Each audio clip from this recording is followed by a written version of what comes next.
Chapter 1191. Yu Ziqiu, Song Quan, and the others have been waiting for a long time with uneasiness.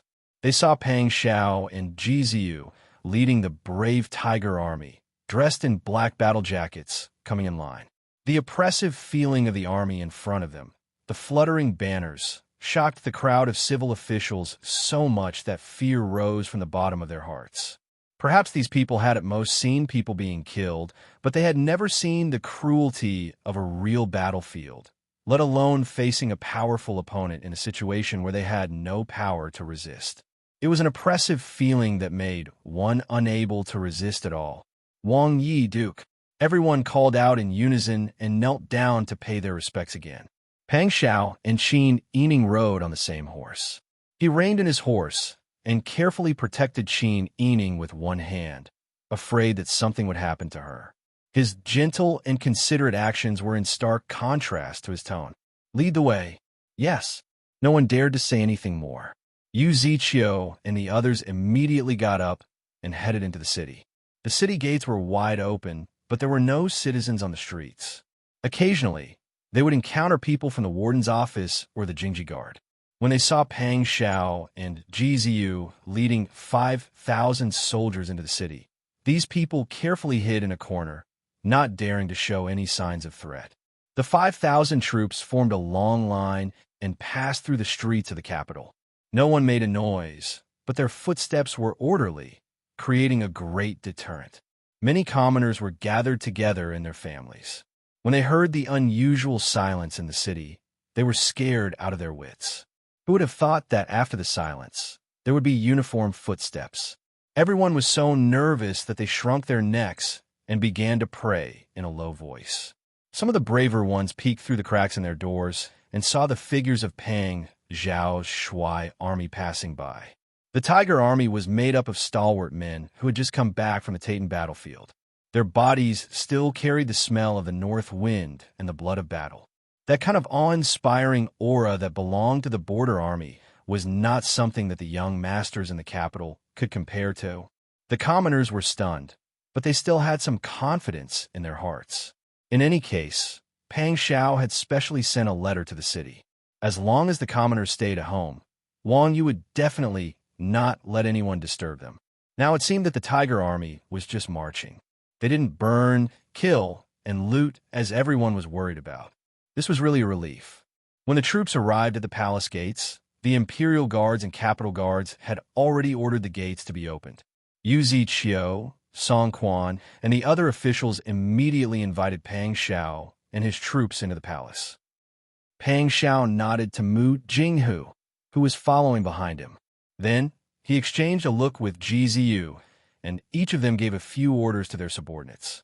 Huzi, Tang Xiu, and the other Jinghu Wei immediately led their subordinates to assigned teams.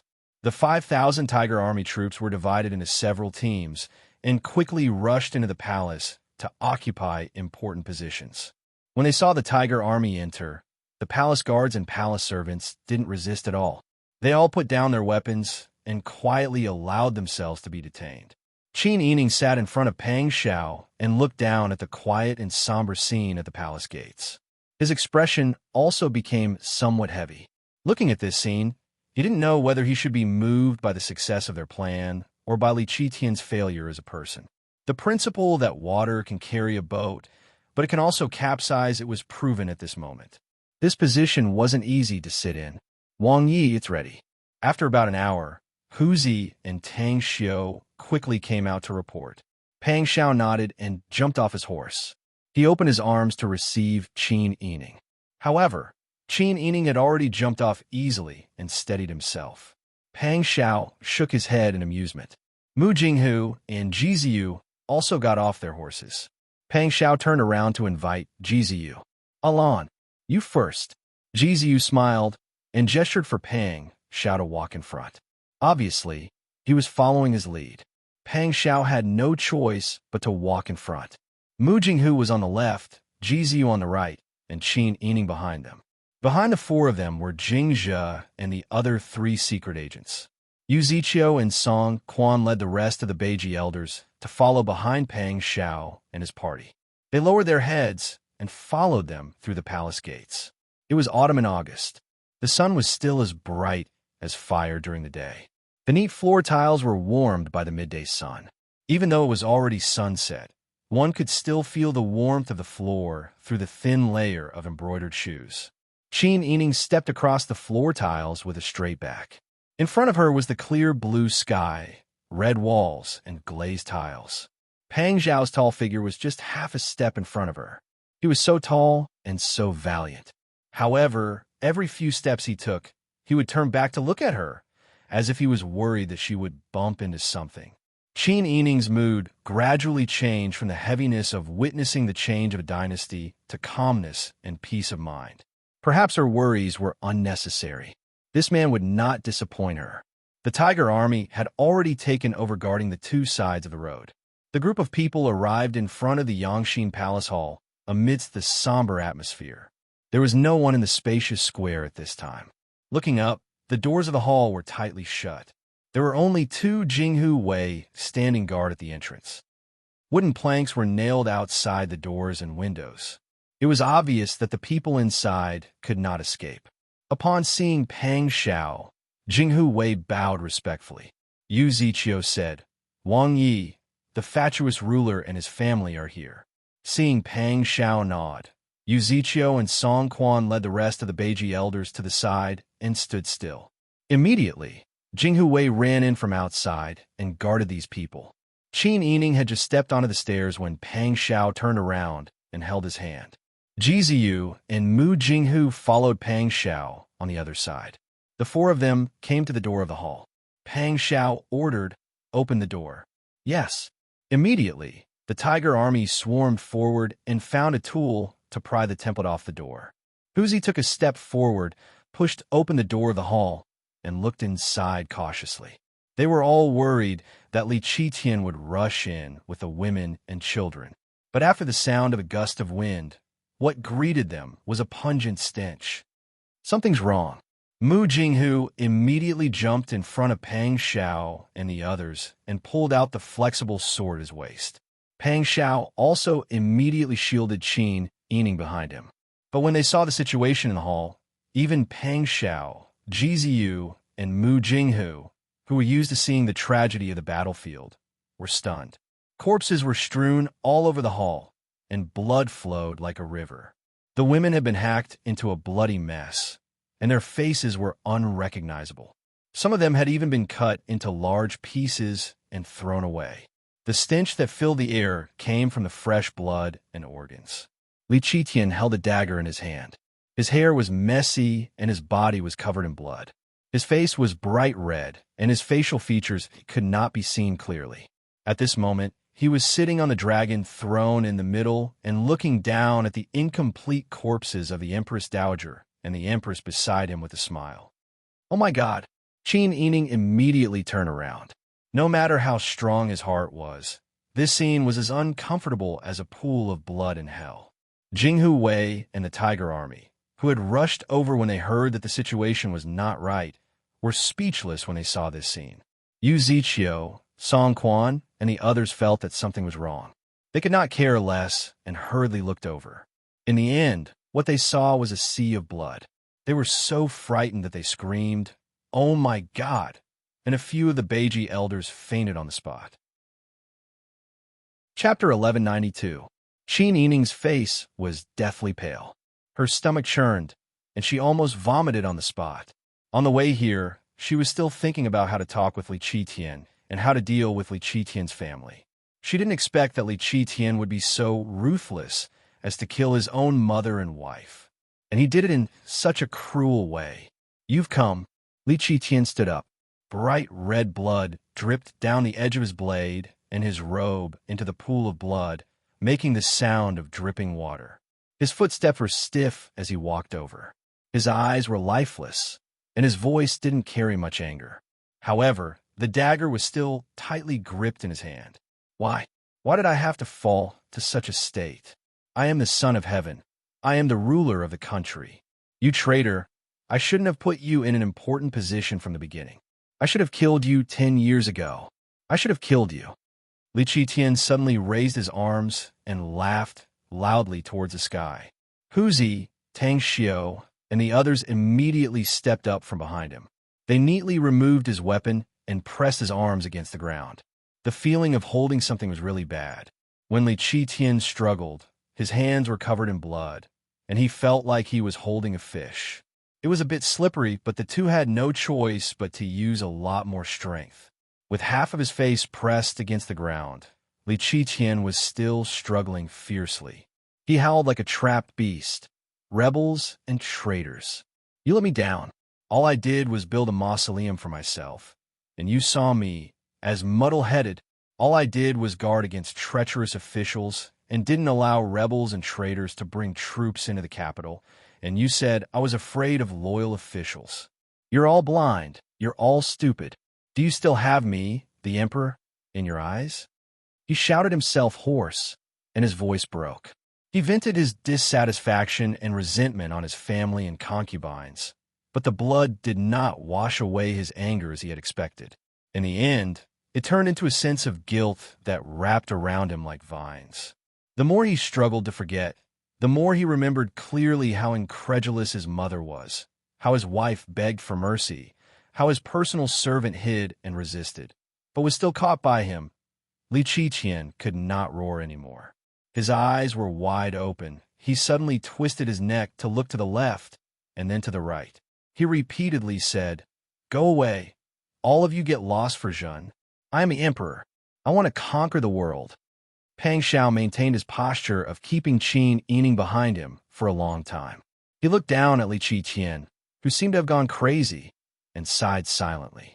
"He's crazy. Wang Yi, why don't we give him a quick death?" Yu Ziqiu suggested. Pang Xiao looked at Yu Ziqiu and shook his head. "Since he's already like this, there's no point in killing him. We can't ask him what we want to ask, and he can't say what we want him to say." Qin Yining also nodded. She also felt that Pang Xiao was right not to personally kill Li Qitian. There was no need to bear the crime of regicide for this person. It would be a stain that would follow him for the rest of his life. Pang Xiao said, "Take good care of him. Send more people to serve him." The servants immediately understood. Huzi personally sent people to watch over Li Qitian. Although it was said to serve him, it was actually to send people to watch over Li Qitian. They would not allow Li Qitian any chance to escape. Li Qitian was taken away by the arm. Pang Xiao pulled Qin Yining and turned to leave Yangxin Palace Hall. He ordered, "Send people to clean up this place. Bury the dead." "Yes." Yu Ziqiu immediately nodded and ran off to pass on the message. The group walked far away until the thick smell of blood could no longer be smelled in the air. Pang Xiao then said, "It's time to invite the Prince of Northern Ji into the palace." Qin Yining and Jiziyu both nodded in agreement. Song Quan and the remaining elders of Northern Ji were very surprised. According to their plan, Pang Xiao would definitely sit on the throne after taking down the current emperor. Not to mention the people around him supporting him. Even among the common people, Pang Xiao was probably supported by the masses. Previously, when he said that he agreed with the Prince of Northern Ji's proclamation and wanted to restore Northern Ji's state and bring benefits to the common people, those were all high-sounding words to give the new emperor a way out. They just didn't expect Pang Xiao to not be in a hurry to ascend the throne. The group left the palace. At this time, there were already a few curious commoners on the streets. They didn't dare to approach and ask, but hid in the streets and alleys to listen for news. Song Quan looked at Pang Xiao and thought for a while. He said, "I didn't expect Li Qitian to commit suicide before Wang Yi entered the palace. It's really unexpected." His voice wasn't soft, and the old officials of Northern Ji who came with him also reacted. "That's right. I think he also knew that his dirty deeds were exposed, so he didn't have the face to continue sitting on the throne. But before he committed suicide, he even killed his own mother and first wife. He even killed all the concubines in the harem. This can't be described as just crazy." These old officials of Northern Ji all talked at once. As they walked, they spread half-truths and half-lies. Some of the commoners nearby heard what they said clearly. Qin Yining lowered his eyes and sighed inwardly. This group of people had been in the officialdom for many years and knew how to figure out the intentions of their superiors. To say this to the public was to completely remove Pang Xiao and his party from this matter.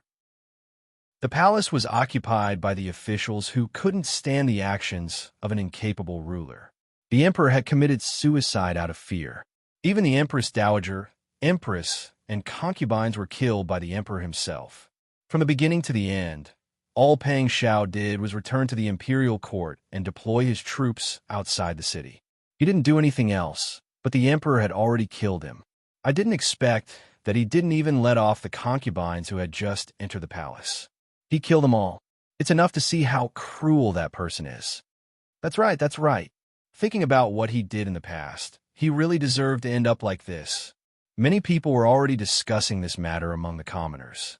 Some of the faster ones had already rushed back to the inner palace to pass on the message. Pang Xiao turned around with his hands behind his back and said with a smile, "You're quite observant." Song Quan bowed nervously.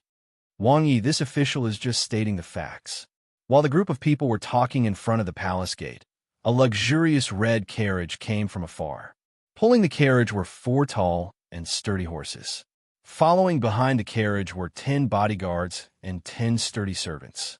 All of them hurriedly approached the carriage. Qin Yining looked up. He saw the carriage stop not far away, and a handsome young man wearing a jade-colored embroidered robe with arrow sleeves and a golden crown on his head walked down from the carriage. Although his figure was thin, and it was obvious that he hadn't grown up yet, his every movement was full of elegance and nobility. Pang Xiao's eyes flashed. The hand that was holding Qin Yining's hand scratched her palm playfully. Then he bowed and said, "This official Pang Xiao pays his respects to your highness." Song Quan and the other officials of Beiji almost didn't react. They looked at the person who came and indeed saw the shadow of the Beiji emperor in his appearance. I didn't expect. Heaven has eyes. The previous emperor actually has a descendant in this world. Chapter 1193. Lian Xiaozhou had been by Qin Yining's side for many years, but her heart still trembled when she heard so many people greet her in unison. She was about to take a step back when she remembered Qin Yining's teachings. She straightened her back, raised her chin, and said in a rough voice, "You may rise." The remaining elders of Beiji were so touched that they couldn't control themselves. They had served the last emperor of Beiji, so they knew the former emperor's appearance. If Lian Xiaozhou stood in front of them on a normal day, they wouldn't associate her with him and naturally wouldn't look too closely. However, now that Lian Xiaozhou was standing in front of them as a prince of the previous dynasty, they thought about it carefully. The more they looked at him, the more they felt like him. The more they looked at him, the more they felt. Lian Xiaozhou was even more flustered after being sized up. However, she thought about how Sir Xie had specially dressed her up before coming here. Sir Xie's disguise skills were uncanny, so no one would be able to tell that she was actually a woman. Her heart finally calmed down a little. The heavens have eyes. Song Quan was already in tears.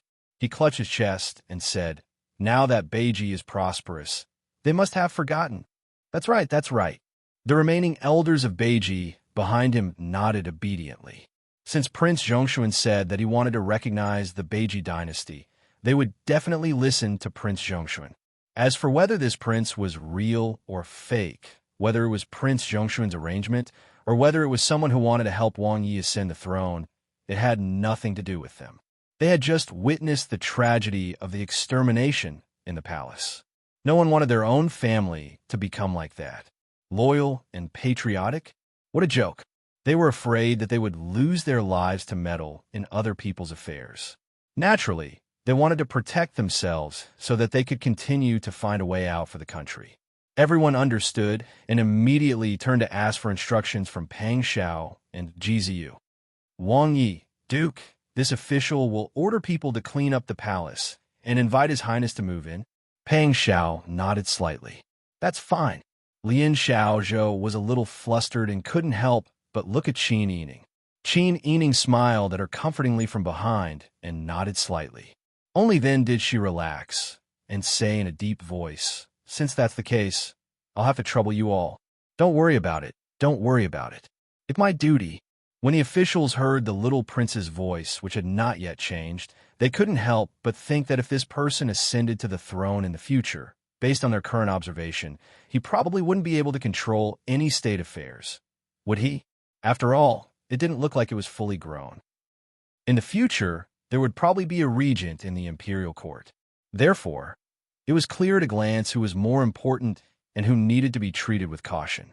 The courtiers eagerly went to prepare, and Lien Xiaozhou entered the palace accompanied by the imperial bodyguards and servants arranged by Qin Yining in advance. Qin Yining and Pang Xiao stood in front of the palace gates and watched her leave with the crowd. Although they didn't show it on their faces, their slightly furrowed brows revealed some worry. Ji Ziyu said, "The other officials in the imperial court haven't appeared yet. I don't know what they'll say." Pang Xiao held Qin Yining's hand and squeezed it comfortingly. He smiled at Ji Ziyu and said, "It's fine. Everyone is smart. Perhaps some people aren't afraid of death, but everyone should want their families to live. Moreover, the factions in the imperial court are clear at a glance. If anyone has disloyal thoughts, it'll be easy to settle accounts in the future. I hope there's no one who doesn't understand the current situation." Ji Ziyu sighed softly. So far, everything had been going smoothly. Other than Li Qitian going crazy and killing his birth mother, his first wife, and his concubines, they hadn't killed anyone since the soldiers arrived at the city gates. None of them were homicidal maniacs. Naturally, they hoped that things would continue to go smoothly. Qin Yining was sent back to the military camp by Pang Xiao. He pulled her back to the tent. The 4 children had already been taken away by the wet nurse to rest. Ji Yun and Bing Tang saw that they had something to say, so they left. Jing Ziyu and the others naturally set up a formation around the tent to prevent anyone from eavesdropping. Qin Yining tiredly sat down on the wooden bed that the army had temporarily set up. Now that she had returned to the quiet tent, her mind couldn't help but recall the tragic scene in Yangxin Palace Hall. The bloody scene of internal organs everywhere made her stomach churn. She couldn't help but retch twice. Pang Xiao was originally taking off his outer robe. Hearing the noise, he quickly walked over and gently patted her delicate back with his large hand. "I really shouldn't have brought you to the palace. I originally thought that since you've been with me for so many years, I should be with you at this time of enjoying the fruits of my labor. Who would have thought that Li Qitian would be so deranged?" Qin Yining waved her hand and took the hot tea that Pang Xiao brought over. She took a sip and suppressed her emotions before saying, "This can't be blamed on you. No one would have thought that the situation would turn out like that. But do you think that he's really crazy?" Pang Xiao shook his head, a trace of a cold smile appearing on his lips. "He's not crazy." Qin Yining raised her eyes to look at Pang Xiao. Pang Xiao's gaze met with Qin Yining's eyes that seemed to be filled with starlight. His voice softened, and he couldn't help but pull her into his arms. As he gently rocked her, he said in a gentle voice, "Do you remember that time when he and I were trapped together in the Beiji Mausoleum Palace?" Qin Yining nodded. At the time, Tianjizi had said, "9th of September, golden light will appear." She had been so scared that her 3 souls and 7 spirits almost left her body. How could she not remember? Pang Xiao said, "That day, I found many sacrifices to fill my stomach. Later, when I brought food to Li Qitian, I saw that he was eating human flesh. He was even eating Li Guanwen, the person who saved him." Although Qin Yining knew about this, he still couldn't help but feel nauseous. A person who can eat human flesh for a slim chance of survival has a strong will to live. Also, if a person eats human flesh when he's powerless, he's no longer a person. I think there are 3 reasons why he killed his birth mother, first wife, concubines, and attendants. First, he wanted to vent his anger. Second, he didn't want his women to be humiliated. Third, he wanted to give us a shock and make us believe that he's crazy. Only then can he live. Qin Yining slowly nodded. "You're right. But when I think about it, I only feel that the Empress is pitiful. In the end, she's not an evil person. Also, when I was trapped in the palace by Li Qitian, she helped me. I heard that Li Hao had already been lost. Actually, I don't think it's that easy for a prince to be lost, but I don't want to investigate." Pang Xiao smiled, and kissed Qin Yining's forehead. She didn't say anything. A single spark can start a prairie fire. After 2 days, the tents surrounding the capital were dismantled. The South Pacifying Army was led by Commander Ma Dazhuang. They returned to the Yin dynasty's old capital and other places. Because most of the people in the South Pacifying Army were disaster victims that Pang Xiao had taken in when she was traveling from the south to the capital, she allowed those who wanted to go back to their hometowns to return to their hometowns along the way. The soldiers who survived brought home the compensation that Prince Zhongshuan gave out of his own pocket. The compensation for those who died was doubled. They admired Prince Zhongshuan greatly. Therefore, the South Pacifying Army promoted Prince Zhongshuan's benevolence and righteousness the entire way. Even in the entire south of the capital, when the people mentioned Pang Xiao, they all raised their thumbs and praised him. The 100,000 soldiers of the Tiger Army were ordered by Pang Xiao to be stationed in several forts near the capital. The emperor killed the Empress Dowager and the concubines before committing suicide in the palace.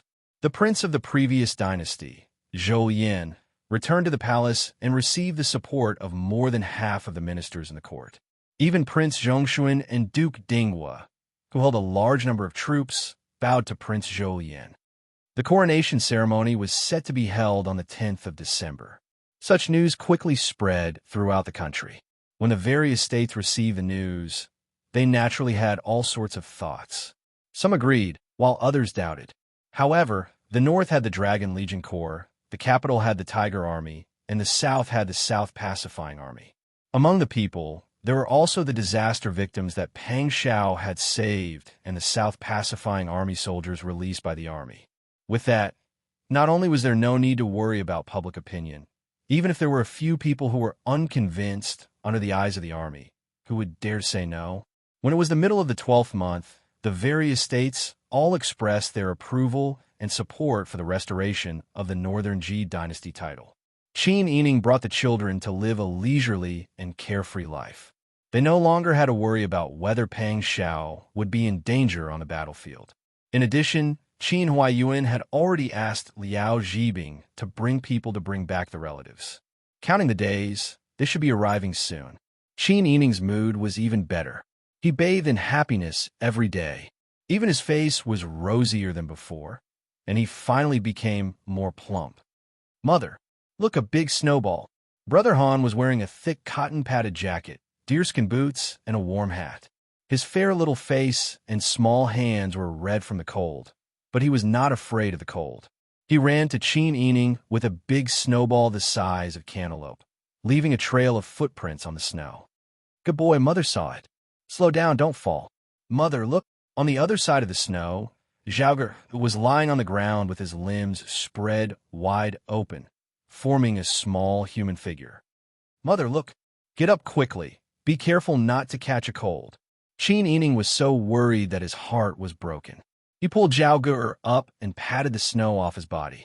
Then he chased after Han Gu, who was running all over the ground, and asked him a hand over the snowball.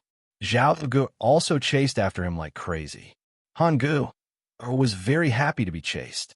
He actually lifted his leg and leaped more than 10 feet away. Qin Yining was stunned. Before he could react, Zhaoge also leaped and flew away. The two children also stopped playing in the snow. They ran around the trees and rocks in the courtyard and played a game of chasing each other. They were even using qinggong. They were only 5 years old. Qin Yining panted with his hands on his waist. His face was red from running, and he exhaled a white mist in front of him. He pointed at the two little monkeys who were as light as swallows and was speechless for a long time. Jiyan laughed and said, Heavens, eldest young master and second young master are too powerful. They have such skills at such a young age. It seems that concubine Chao was being modest when she said that she taught them some martial arts. Chapter 1194. Qin Yining couldn't care less about what he was wearing. When he saw the two children scurrying up the rockery, he was so scared that his heart jumped. He pushed away Bing Tang's hand that was about to put on the guanyin pouch for her and ran towards the rockery. Come down quickly, Brother Zhao, Brother Han. Be good, come down quickly. But the two children were playing crazily, who would listen? They were still laughing loudly, clearly enjoying the joy of flying around in the snow. Qin Yining said anxiously from under the rockery, "Come down quickly, be good. If you don't come down, I'll ask your Aunt Ji Yun to catch you." Brother Han stuck his tongue out at Qin Yining and even shook his butt mischievously. He was standing on the edge of the rockery, and he could fall down if he wasn't careful. Qin Yining was so scared that the hair on his back stood up. He hurriedly turned around and told Ji Yun, "Quick, catch them quickly." When they heard this, Brother Zhao and Brother Han stopped chasing each other and began to run away from the cloud. Brother Zhao didn't like to speak, but Brother Han was laughing the entire way. His laughter, which belonged to a child's happy and crisp laughter, spread far and wide. Pang Xiao, Qin Huaiyuan, and Mu Jinghu came to the courtyard side by side.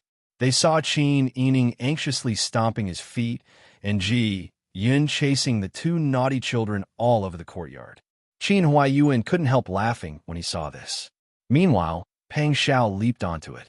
While Brother Zhao and Brother Han were feeling complacent, they suddenly felt their necks tighten. Their feet were lifted off the ground. The two boys waved their little hands and cried out loudly. When they turned around, they saw Pang Xiao's eyes. "You two naughty brats. Why didn't you listen to your mother? Didn't you see that she was anxious? Running up and down in this cold weather and ignoring your mother to accompany you freezing in the snow. Where are your manners? You're all older brothers. Aren't you afraid that Brother Xian and Sister Yun will follow suit?" After a round of reprimanding, Brother Zhao and Brother Han lowered their heads, like two wild rabbits caught by a hunter who had given up struggling. Even their ears drooped down. When Pang Xiao saw the two children lowering their heads, his heart softened. However, he wanted to maintain the image of a strict father and put the two children on the ground. Qin Yining immediately went forward to pat the snow off the children's shoulders and hats. He also straightened out their clothes, which had been pulled askew by the Pang Xiao. Zhao Gu raised his head and looked at Qin Yining. His small voice trembled as he said, "Mother, I was wrong." Seeing his older brother apologize, Hange also hurriedly said Hange was also wrong. "Mother, don't be angry." As he said this, he went forward to hug Qin Yining's waist and buried himself in her embrace.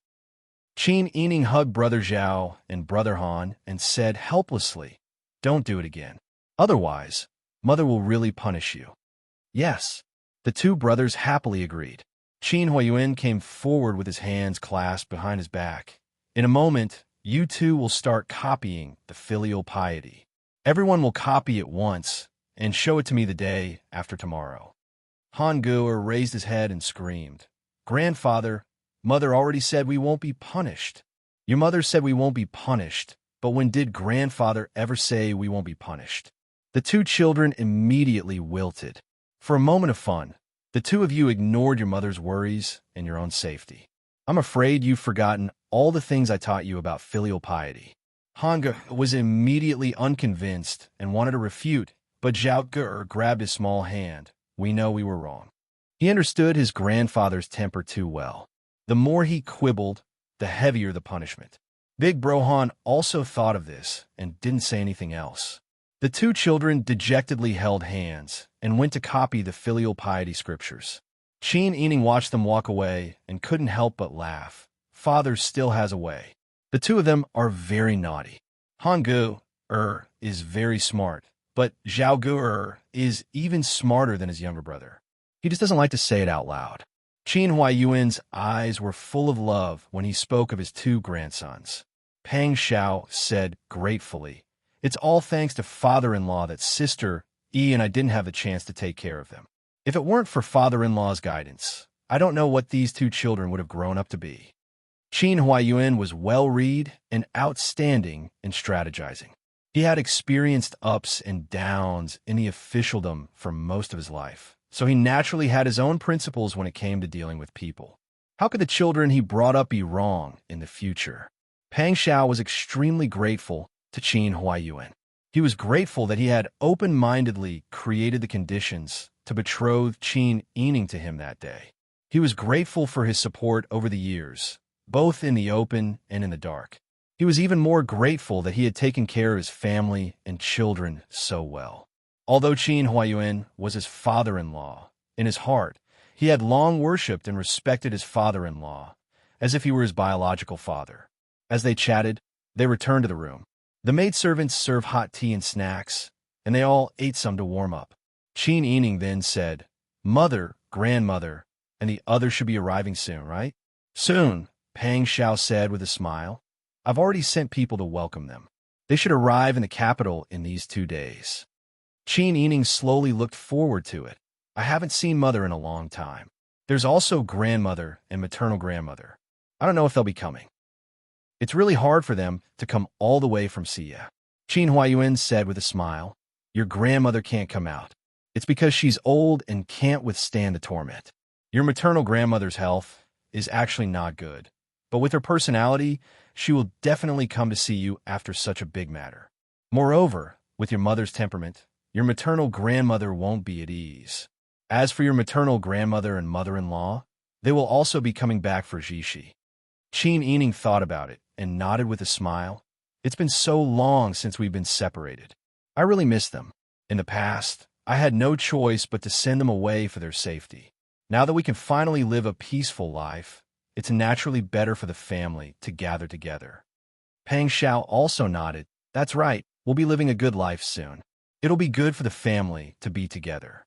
Qin Huayuan smiled and nodded, then asked about the living arrangements and other matters. Qin Yining answered them one by one. He explained the location and layout of the courtyard in detail and asked Qin Huayuan if there were any mistakes in it. The father and daughter were discussing when Ji Yun suddenly walked in quickly and said in a low voice, "Wang Yi, Princess Consort, Boss Xiu requests to see you." Mu Jinghu, who was sitting next to Pang Xiao and quietly drinking tea, suddenly paused. She suddenly raised her head, and her gaze turned cold for a moment.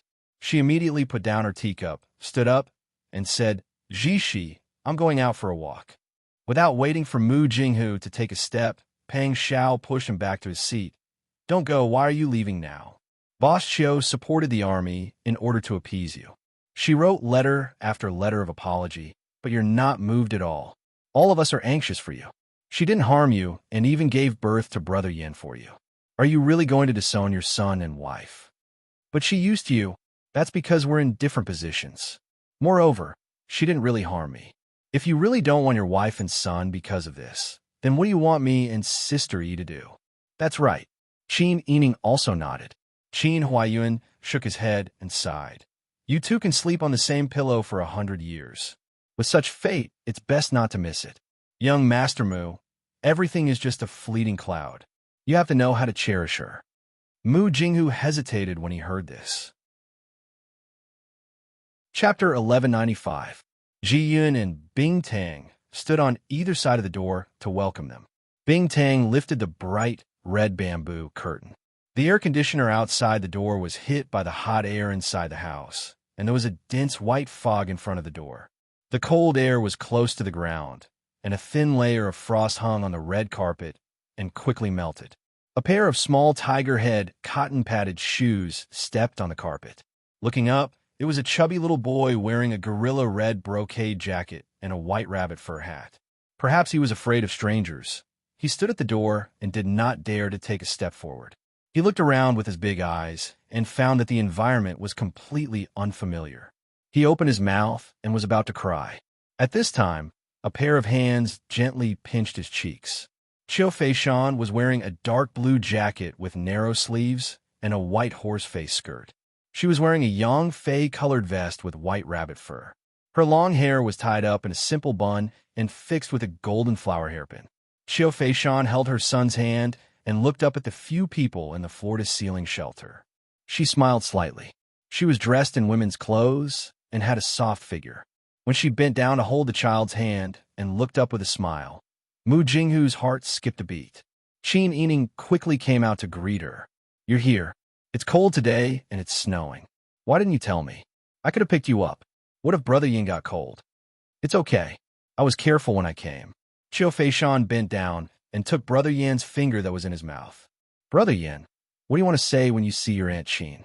Brother Yin shyly pouted and turned to hug Qiu Feishan's leg, burying his little face in his mother's skirt. Qin Yining could not help but laugh. He doesn't see me often. I'm afraid he has forgotten about the past. Brother Yin, why don't you greet people? How did your mother teach you? But Brother Yin refused to answer. Qin Yining held Qiu Feishan's hand and walked into the house. He's only 3 years old. You don't have to be so strict. Qiu Feishan took her son's hand and followed Qin Yining into the inner room. Her beautiful eyes swept across the room and saw that Mu Jinghu was only looking down at his son. Qiu Feishan's smile stiffened, but she quickly adjusted her emotions. Seeing that Qin Huaiyuan was also there, she immediately bowed to Pang Xiao. Qin Yining asked Ji Yin to prepare hot tea and asked Bing Tang to prepare the children's favorite snacks. After thinking for a while, he told Yuan, "Don't ask Brother Han and Brother Zhao to copy books. Ask them to come out and meet the guests. Tell them that Aunt Mu and Brother Yin are here." Okay, Zi Yuan agreed and turned around to leave. Qin Yining saw that Qiu Feishan and Mu Jinghu didn't greet each other. After thinking for a while, he took the initiative to ask Qiu Feishan, "Why do you want to come at this time?" Qiu Feishan looked at Mu Jinghu and hugged Brother Yin to sit on her lap. She played with his little hand and said, "I have nothing to do now. All the 4 links have been handed over to the Qiu family. It's not appropriate to stay in the same place." As soon as these words came out, everyone was surprised. Mu Jinghu asked doubtfully, "You gave the 4 links to the Qiu family? Don't you care about the power of the Qiu family and the financial resources of the 4 links? Now that the Qiu family has completed the exchange of power with the hidden aristocratic family, you are actually willing to give it up?" Qiu Feishan smiled bitterly. "What kind of person am I in your heart? My grandfather was the previous head of the Qiu family. He cherished me and raised me as his grandson. I can't completely abandon the Qiu family at the critical moment. The 4 links is also my painstaking effort, and I do care about it. But now that the war is over, there is no need for me to use the money. That kind of wealth is just a burden in my hands. There will naturally be other people to take care of the Qiu family. I will just take care of the children in the future. Why would I care about those things?" Mu Jinghu still had a look of disbelief, because Qiu Feishan's words just explained her past actions. It sounded quite reasonable, and it made him look like he was wrong to keep harping on it. Mu Jinghu couldn't help but frown. All his anger came from a sense of justice and morality. He didn't expect that this would make it seem like he didn't care about the lives of his wife and children. Pang Xiao and Qin Yining looked at each other and sighed in their hearts. Mu Jinghu was not a stupid person. If he was, he wouldn't have been able to practice such powerful martial arts. It was just that he didn't have time to think about scheming. It was easy for Qiu Feishan to play tricks in front of him. But even if Qiu Feishan had a little trick, they could see that she didn't have any intention to hurt Mu Jinghu. Instead, she wanted to please him, so the two of them didn't say much. Mu Jinghu was silent for a long time before he said, "You spent so much effort in managing the 4 links, and now you are giving it all up. Are you willing to give it all up?" Qiu Feishan stroked Yingu's head. The child leaned softly in Qiu Feishan's eyes, playing with his fingers while looking curiously at Mu Jinghu. "Now that Yingu is slowly growing up, and you've been away from me for such a long time, how can I not understand what is the most important thing? Some things, once put down, are not difficult to give up." Mu Jinghu was already a lot shaken, and now that he was talking to Qiu Feishan face to face, the last line of defense in his heart collapsed. He couldn't help but let out a big smile, got up and walked up to Yingu, hugged him in his arms, and kissed him a few times. Mu Jinghu's movements were too fast, and Yingu didn't have time to react. After being kissed, he was pressed into an unfamiliar embrace, and the actions were so rough that it hurt his little body. Yingu finally opened his mouth and cried out loudly, "Mother, mother!" Mu Jinghu was at a loss. He was annoyed that the child didn't recognize him and refused to put Yingu down. He kept saying, "Look, I'm your father. Why are you crying? Look at me, call me father, father." "What? Mother, I want mother." Yingu cried until he was about to hiccup. Qiu Feishan was very angry at Mu Jinghu, and took the child back and coaxed him for a while before he stopped crying. Mu Jinghu stood aside like a block of wood, awkwardly not knowing whether to advance or retreat. Seeing that their family was so harmonious, Qin Yining finally smiled. Han Gu and Zhao Gu were brought in by Zi Yuan, and the two children entered the door with thorough etiquette. Although they were unfamiliar with Qiu Feishan, they were extremely polite and took the initiative to take Yenge to play. Yenge liked the two little brothers more than he liked his father, so he also smiled at this moment. Mu Jinghu was even more frustrated when he saw the child like that. Qin Yining arranged a courtyard for Mu Jinghu and Qiu Feishan to live in. 2 days later, Liao Zhibing and the brothers of the Qingtian alliance finally entered the capital with a long motorcade and went straight to the prince's mansion. Meng Qin first came to the city to report to Qin Yining. At that time, Qin Yining and Qiu Feishan were playing with the 5 children in the house. When they heard the news, they stood up happily. Qiu Feishan asked doubtfully, "Your family is back?" Qin Yining nodded repeatedly and ordered the wet nurse to put on Zhao Gu and Han Gu-er's clothes. "You two follow mother to pick up great-grandma and the others." Okay.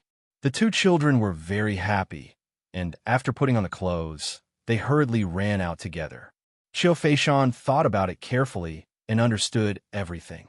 She secretly thought that Pang Xiao and Qin Yining were indeed careful enough.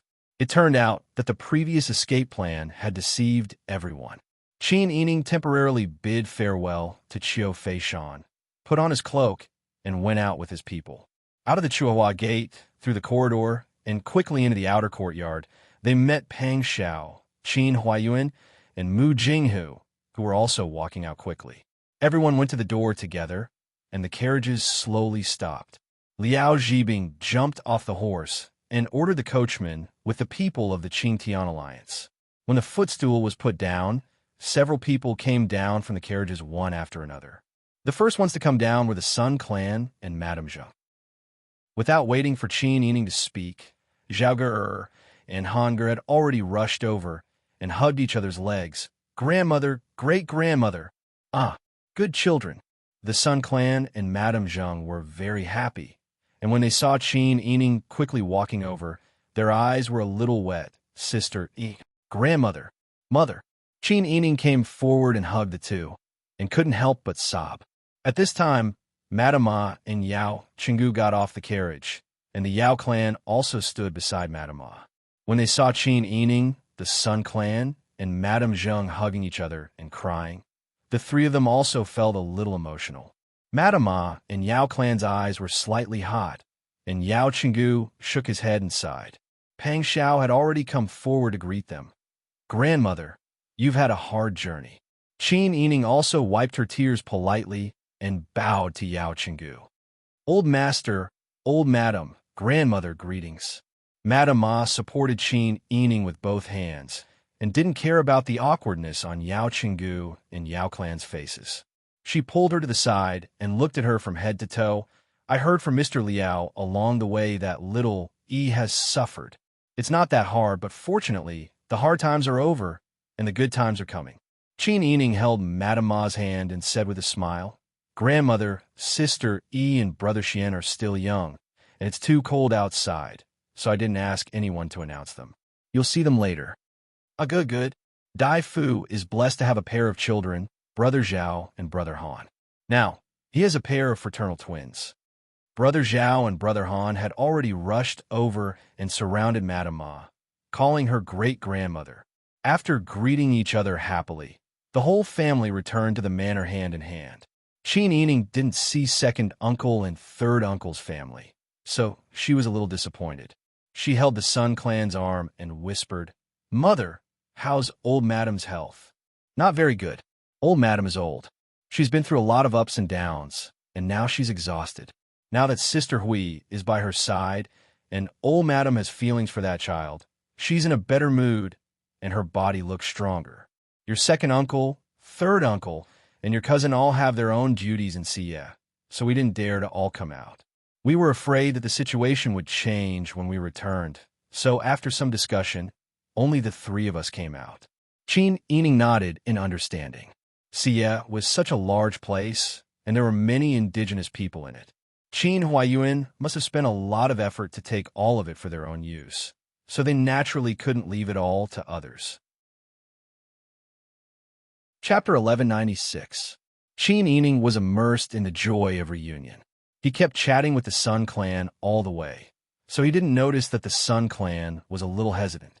The group of people returned to the inner residence. Naturally, the elders went to see Brother Xian and Sister Yin happily first. Madame Ma liked them very much.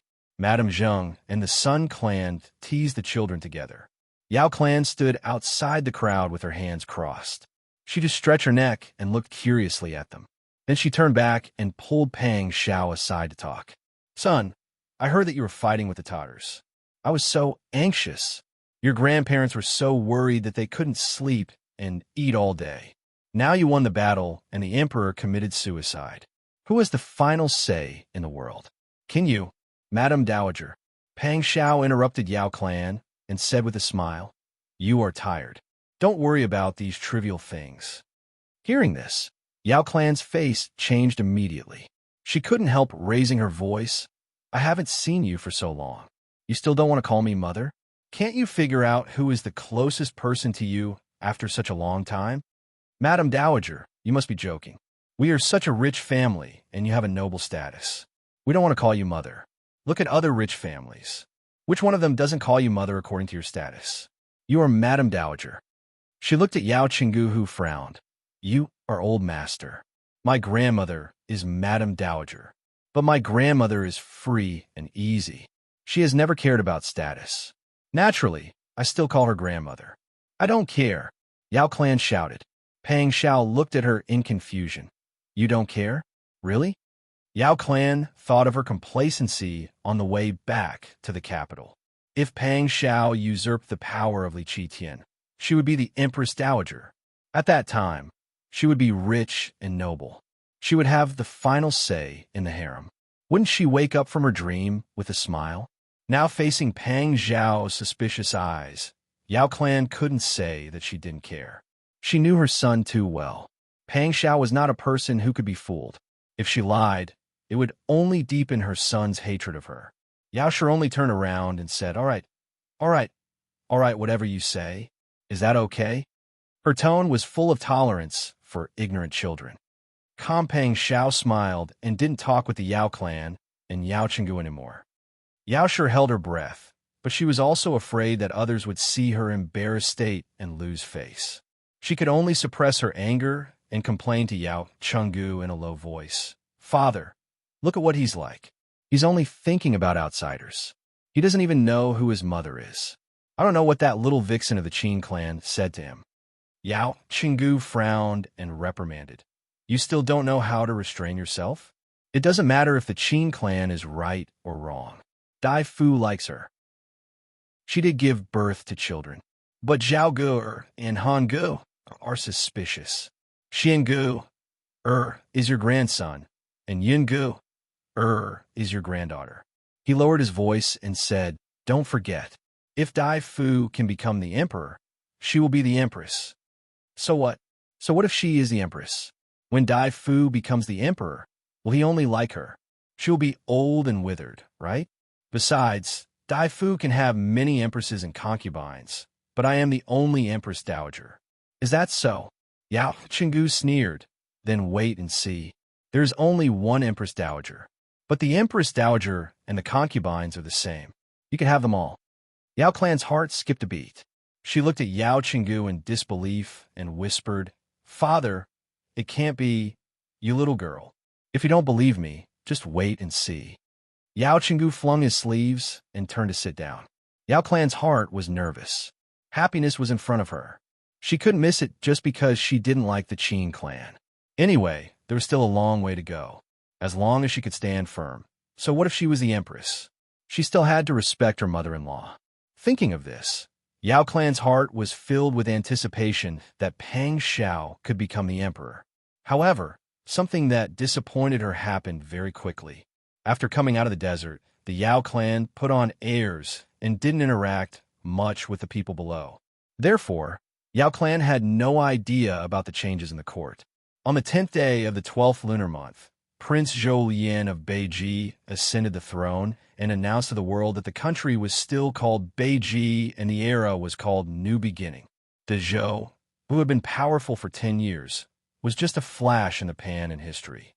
After the new emperor ascended the throne, he pardoned the people and rewarded them.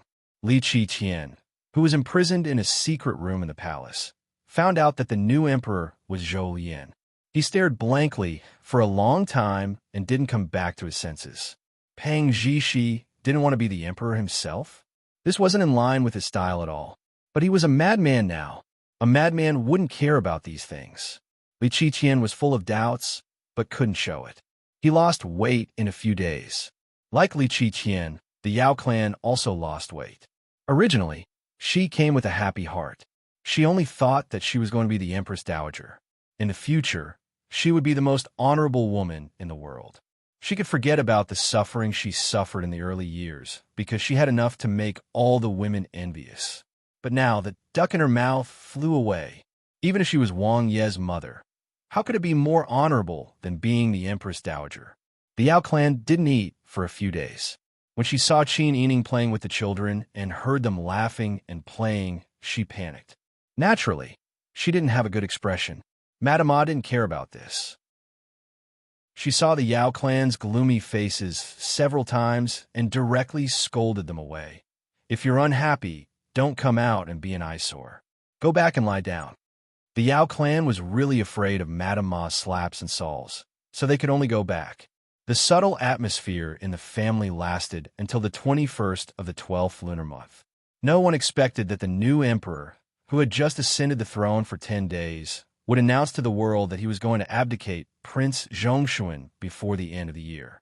At the imperial court meeting, Prince Zhongshuan repeatedly refused, but the immature new emperor said bluntly, "I don't have this ability. I can't do anything for the people of Beiji. If I force myself to sit in this position, I will slowly become an incapable ruler like the two former emperors. I don't want things to become like that. The people have been tormented for nearly 20 years. Someone should give them a peaceful and prosperous era." His words caused all the officials to fall silent. No matter what the people thought, no one in the imperial court objected. More than half of the officials even knelt down and shouted, "Your Majesty is devoted to the people. Your Majesty is wise. Prince Zhongshuan has worked hard and made great contributions. His talent is outstanding. We agree." Sitting upright on the dragon throne, Lian Shaozong secretly heaved a sigh of relief. She felt relaxed, as if she had finally thrown away a hot potato. She immediately handed over the country to Pang Xiao without any hesitation. She personally issued a decree that the Great Hall of Abdication and the Emperor's coronation ceremony would be held tomorrow. This was a delicate time. There were only 10 days left until the new year. According to the old customs, the new emperor had to use the former emperor's reign name when he ascended the throne. He could only change it to a new reign name after the new year. In other words, Pang Xiao didn't have to wait for a long year. After 10 days, there would be a change of dynasty. The news spread throughout the capital. The new emperor said that he didn't have the talent to rule the country. For the sake of the people, he abdicated the throne to the great hero in the hearts of the people. Although it was unexpected, the people could accept it. Qin Yining was taking an afternoon nap with the 4 children at home. Ji Yin quickly walked in. She didn't care about anything else and gently pushed Qin Yining awake. She lowered her voice and said excitedly, "Wang Fei, after the abdication ceremony tomorrow, it will be the coronation ceremony." Wang Yi ordered people to come to the food to bring the entire family into the palace. Qin Yining stilled and slowly sat up. A moment later, he smiled in relief. Chapter 1197. Qin Yining had accompanied Pang Xiao to this day. Although she had never thought of fighting for glory and wealth in the future, she had never thought of being the empress. Compared to sitting in that high position and going from one soul-stirring period to another, she preferred to enjoy the leisurely life with Pang Xiao. However, she also understood very early that they had already come to this point, and it was not up to them to do whatever they wanted. Moreover, Which man didn't have the desire to control the world and fight for hegemony? Now, all of Pang Zhao's efforts had paid off. Qin Yining was happy for him. Along the way, they had all paid too much. Wang Fei, are you still in daze? Ji Yun saw that Qin Yining was in a daze. She couldn't help but smile and wave her hand in front of her eyes. She whispered, "Why don't you get ready quickly?" Qin Yining came back to her senses. "Have you told the old madam and the others?" "I have already told them." Qin Yining called Ziyuan and the others to come in and help to tidy up. While helping Qin Yining coax the children to get up and let the wet nurses take them to change clothes, she whispered. When the old madam heard the news, she fainted on the spot. However, she woke up in a breath. She laughed a few times in the courtyard. Just now, she called herself the Empress Dowager. Qin Yining nodded and didn't comment on the Yao clan's reaction. The family was ready in the evening. Qin Huayan, the Sun clan, Madame Zheng, and the others naturally accompanied them into the palace. The palace had been cleaned up during this period of time. Qin Yining was directly arranged to live in Kuanning Palace, while the Yao clan went to Xi'an Palace. In the past, Qin Yining came to Kuanning Palace to greet the Empress.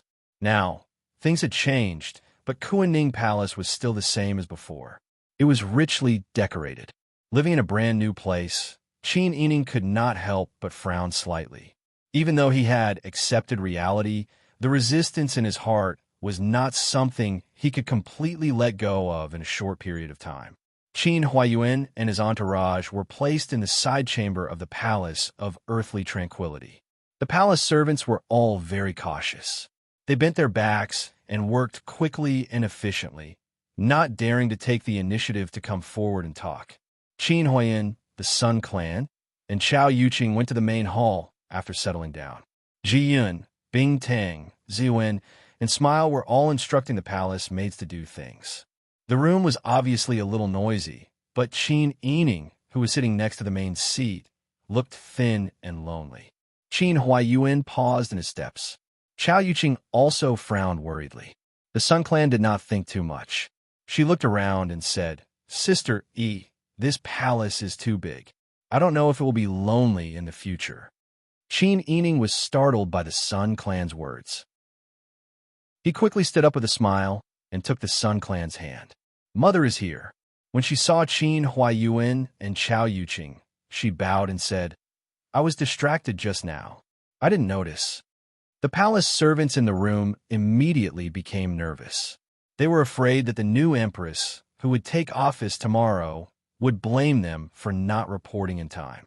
They were trembling with fear and could not understand their master's temper. Qin Huaiyuan waved his hand and sat down casually opposite Qin Yining. "We are all family. There is no need to be so formal."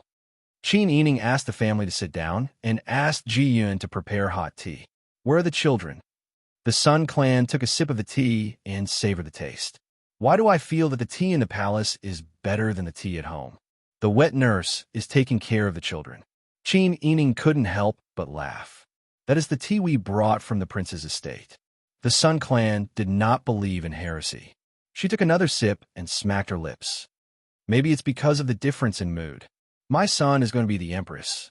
As a mother, I am very happy." Qin Yining smiled. "What is there to be happy about? You don't understand.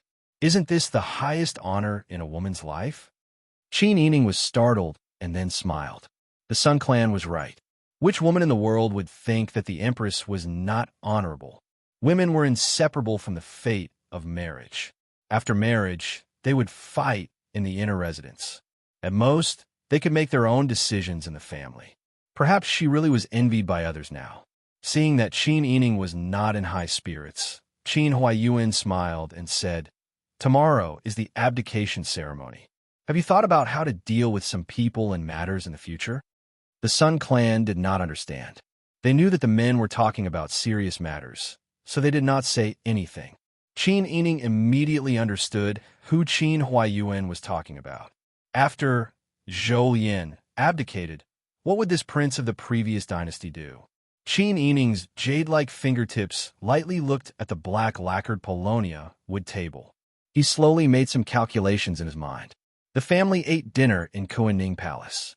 Pang Xiao was probably busy and did not appear. When it was time to light the lanterns, Qin Yining suddenly remembered that they were already in the palace. The emperor would not spend the night in the concubines' palaces. In the future, when the harem was enriched, there would be many beautiful women taking turns to serve the emperor. Even if she wanted to see Pang Xiao, she would not be able to see him at any time. It depended on whether Pang Xiao was free or had the heart. When Qin Yining thought of this, the gloominess that had just come from eating with the family inexplicably arose again. Her life in the harem had not yet begun, but she already felt so oppressed that she could not breathe. The palace lanterns hung high. Bing Tang and Ji Yun brought silk lanterns. The eunuchs and palace maids went outside the hall. There were only 3 people left in the hall. The large Kuan-Ning palace was so quiet that it was as if the sound of the north wind could be heard. Qin Yining leaned against the big red pillow and patted the edge of the Kong bed next to the window. "You all sit down. There are no outsiders here." Ji Yun and Bing Tang looked at each other. They wanted to refuse, but no one knew about Qin Yining's gloominess. The 2 of them served Qin Yining closely and understood her the most. How could they not understand? In order to prevent her from being even more unhappy, they sat down sideways. "Where are the children?" "Princess consort, the children have all gone to old madam's place." Boss Chiu did not bring Brother Yin in. Brother Zhao and Brother Han are still thinking about Brother Yin. They are not very happy today. The matter of the children made Qin Yining's brows relax a little. They have a good relationship. Yes, Wang Yi and young Master Mu have a good relationship. Brother Yin and Brother Yin naturally have a good relationship. With a few words, the atmosphere became more lively. The air seemed to be less stagnant. Qin Yining sighed. Looking at the unfamiliar environment around her, she was a little dispirited. "Prepare to take a bath. Rest early later. We still have things to do tomorrow." "Yes." The 2 of them immediately ordered someone to prepare hot water. After taking a bath, Qin Yining dried her long hair. Then, she changed into a snow-white nightgown and walked to the inner room. Bing Tang asked worriedly, "Princess consort, aren't you going to wait for Wang Yi? He's probably busy. There's no need to wait." Qin Yining smiled and sat down on the edge of the bed. She reached out and touched the warm hot water under the blanket. She said with relief, "We have to get used to it early. He will be busier and busier in the future. According to the rules of the palace, there will be no such thing as coming back to rest. In the future, I can save the trouble of waiting for him to come home." Bing Tang's nose twitched when she heard that. Tears almost fell. Princess Consort had sacrificed so much for Wang Yi. She had tested the boundaries of life and death several times. How many times had she visited the gates of hell? Could it be that in the end, she would only be lonely in the palace? She was about to speak when Ji Yin pulled her hand and shook her head. Qin Yining lay down and pulled the blanket over herself. She said with a smile, "When the important matters are settled, I will help you prepare for the wedding. In the past, I wanted to prepare a house and dowry for you, so that you can get married in a grand manner. In the future, you will come back to my side to be a steward's wife. The 3 of us will be together forever. Now, Huzi and Tang Xiushu have their own futures. The 2 of you will be madams with ranks in the future. In the future, you can only enter the palace when you have the chance. Fortunately, there have always been many people in the palace." Bing Tang's tears finally fell. She rushed forward and pulled Qin Yining's hand. "Miss, I won't marry. I will accompany you forever. In the future, there will be many people in the palace. With me here, not only can I take care of your body, I can also research more colorless and tasteless poisons. If anyone dares to have bad intentions towards you, we will poison them to death." Qin Yining didn't know whether to laugh or cry. She sat up and pulled Bing Tang's hand. "You silly girl. If you don't want to marry because of this, won't Huzi come to my door and hang himself?" Bing Tang was crying sadly. When she heard this, she choked and almost broke her facade. Ji Yin lowered her head and wiped her tears. "I don't want to be an official's wife in the future. I just want to follow you." This deep palace was lonely. It was originally a new and unfamiliar environment. When the time came, there would be no one she could trust by her side. Even the love she had always sincerely given would change. How helpless would Qin Yining be if she was trapped in this deep palace alone? Ji Yin sat down on the other side of the bed and placed her fair hand on Qin Yining's and Bing Tang's hands. Whether Tang Xiu is good or bad, it has nothing to do with me. He has his own future, and I have my own place to go. In this world, it's not necessary to get married if you have feelings for each other. Once you get married, everything can change. It's better to leave everything at the most beautiful stage and give each other a good memory. It's better not to let each other become detestable in the end. Jian smiled. Miss, I'm serious. I won't get married. I'll accompany you in the future. I have martial arts with me. If anyone dares to have any bad thoughts, there's no need to use Bing Tang's poison. I'll kill her first. Bing Tang nodded repeatedly. If Huzi wants to hang himself, then let him do it. He looks carefree, but he's actually the most successful. I don't believe that he'll seek death for a little girl. Men are like that. They'll be happy if they don't get married for the rest of their lives. Miss, it's settled. We'll follow you in the future. Qin Yining shook her head. She didn't want to cry, but at this moment, she couldn't hold it in. When she looked down, a few tears fell on the front of her clothes. What nonsense are you saying? When I'm the empress, will you not listen to me when I appoint a marriage for you? All right, don't let your imagination run wild. You've been with me for the past few years, and you've already become old ladies. I can't let your lives be incomplete. Don't mention this again in the future. Miss, the three of them spoke in the bedchamber. Chapter 1198. Snow fell on the collar and shoulders and landed on Pang Zhao's black sable fur cloak. Under the light of the palace lantern hanging high in the corridor, it appeared even brighter. Pang Zhao's hands behind his back were tightly clenched into fists. His heart seemed to have been viciously gripped by someone and then stabbed a few times with a nail. He had just returned and wanted to order someone to pass on the message. The palace attendant in the corridor with her head bowed told him in a low voice that Wang Fei and the two people beside her had a private conversation. Pang Xiao saw that the palace attendant's face was completely red and her eyes were slightly amorous. He didn't like it, but he didn't immediately express his position.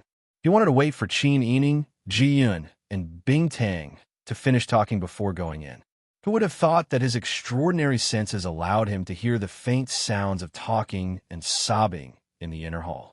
He suddenly realized that Qin Yining had not come to this palace to enjoy wealth and glory, but to enter a cage made of gold. Pang Xiao knew very well what life in the palace was like. Also, inside the palace walls, Qin Yining had been locked up like an animal by Li Qitian. She hadn't been given food or water and had almost starved to death. She had also been bullied in Kuanning Palace and Xi'an Palace. She was forced to live in a completely unfamiliar place. In the future, she might have to face the 3 palaces and 6 courtyards. She had to work hard to manage this inner palace and be a generous empress. She had to abide by those rules. No matter how much she missed her husband, she could not overstep her boundaries. Otherwise, she would be laughed at by the people of the world. Other people hoped for this kind of wealth and glory, but Qin Yining might not want it. Pang Zhao's heart felt suffocated and then panicked. He had really been too busy and didn't notice these details. He had let her and the 2 servant girls hug each other and cry. The palace servants did not hear the conversation inside, but the person who had stopped Pang Xiao was a sensitive person. Today, the Prince Zhongshuan Fei had not been in a good mood since she had entered the palace. The 2 personal servant girls that Wang Fei had brought were also very cautious, so she had some more ideas.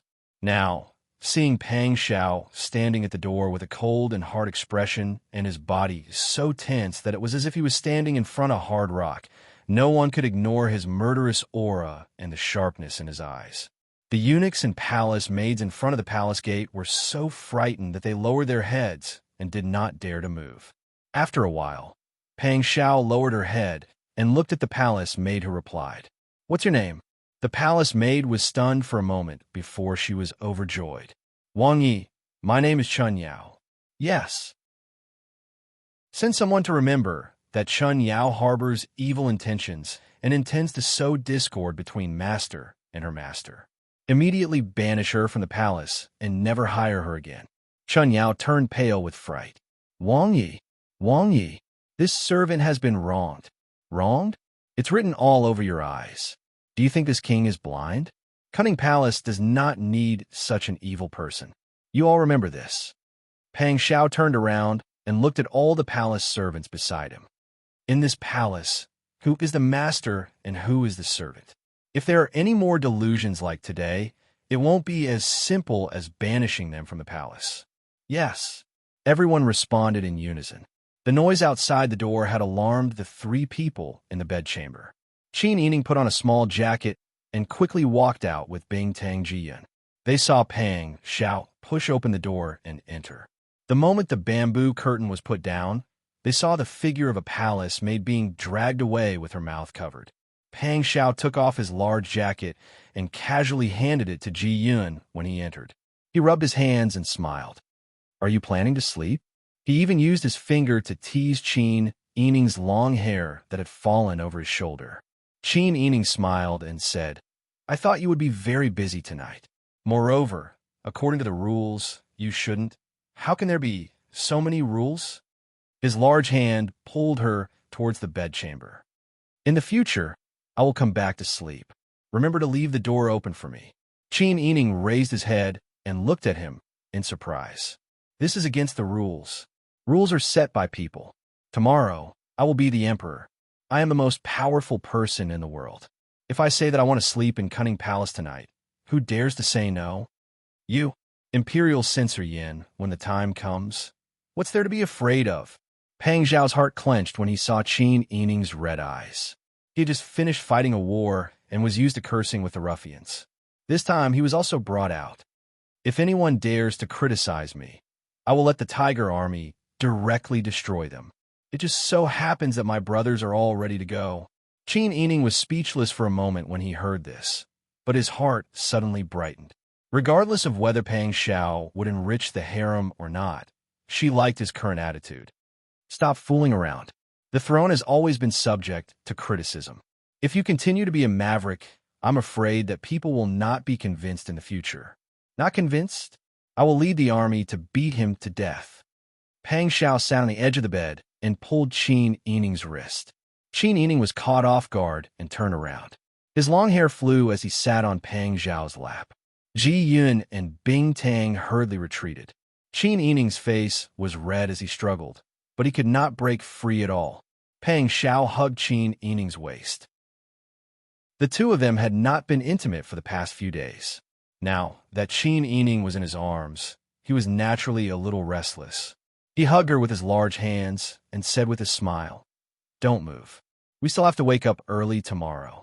I'm afraid that I won't be able to sleep in the middle of the night if I stir up. If that happens, I'll have dark circles under my eyes, and people will think that I'm not brave. Qin Yining carefully shifted his seat to avoid Pang Xiao. He blushed and said helplessly, All right, stop fooling around. Since you know that we have to wake up early, why are you still fooling around? From Pang Zhao's angle, Qin Yining's fair and exquisite earlobes and slender and fair neck were as soft as the snow that had just fallen. He could not help but want to taste them. However, what he said just now was the truth. He was really afraid that things would get out of hand and delay tomorrow's important matters. Pang Xiao stood up helplessly and pinched her little butt. All right, let's stop fooling around. I'll wash my face and quickly go to sleep. The abdication ceremony will be held early in the morning tomorrow. After the sky is bright, there will be the Emperor's coronation ceremony. I've already asked someone to hurry up with your gown. The hair ornaments and hair accessories will be sent over tomorrow. Dress up well and let them see what it means to be devastatingly beautiful. Otherwise, those people will have crooked thoughts and keep trying to push their own daughters over. TSK, they have no shame. With that, Pang Xiao took off his outer robe and went to the bathroom. Qin Yining stood in a daze. His last sentence just now gave Qin Yining some hope. The two of them slept in each other's arms. Qin Yining slept warmly and soundly that night. She curled up in Pang Zhao's arms and stuffed her feet between his calves. Even her feet, which were the most susceptible to cold, did not feel cold. Pang Xiao got up early. He did not want to disturb Qin Yining. He tiptoed to the bathroom with his clothes in his arms to familiarize himself with her appearance and hurriedly went to the front. Qin Yining slept until 5:45 in the morning before he was woken up by Ji Yun and Bing Tang. The two of them swept away yesterday's decadence and brought the palace maids who were good at combing and dressing to serve Qin Yining. Qin Yining's long hair was tied up high, revealing his slender neck. There was a golden hairpin on his head, which was fixed in place by a peony, followed by a golden phoenix hairpin. There were 3 pairs of golden tassels with pearls in the mouth of the phoenix, and similarly exquisite earrings on his ears. His makeup was a rare beauty, paired with the tailored phoenix robe. Even the palace maids who were dressing him were dazed. Wang Fei's wedding day was not like today. Like today, Bing Tang could not find a suitable description. It was not that she was not beautiful in the past, but the aura around Qin Yining today was something he had never seen before. Qin Yining smiled and pursed her lips at herself in the mirror. Her red lips were intense and made her skin appear even whiter. The palace maids decorated the space between her brows with a red flower. The exquisite 3-petaled peacock plume was small and unique. Other than the heroic aura, there was also a bone-chilling charm. The palace maids outside the door had been waiting for a long time. The shoulder bag was ready. Qin Yining walked out the door in the gold cloak that was illuminated by the red light outside. Stepping on the clean floor tiles, he sat on the shoulder bag. None of the palace maids and palace maids dared to take an extra look. Last night, the palace maid who had been chased out of Kuan-Ning Palace was said to have sowed discord behind the scenes to sow discord between the emperor and empress. Even now, they still felt it was terrifying and inconceivable.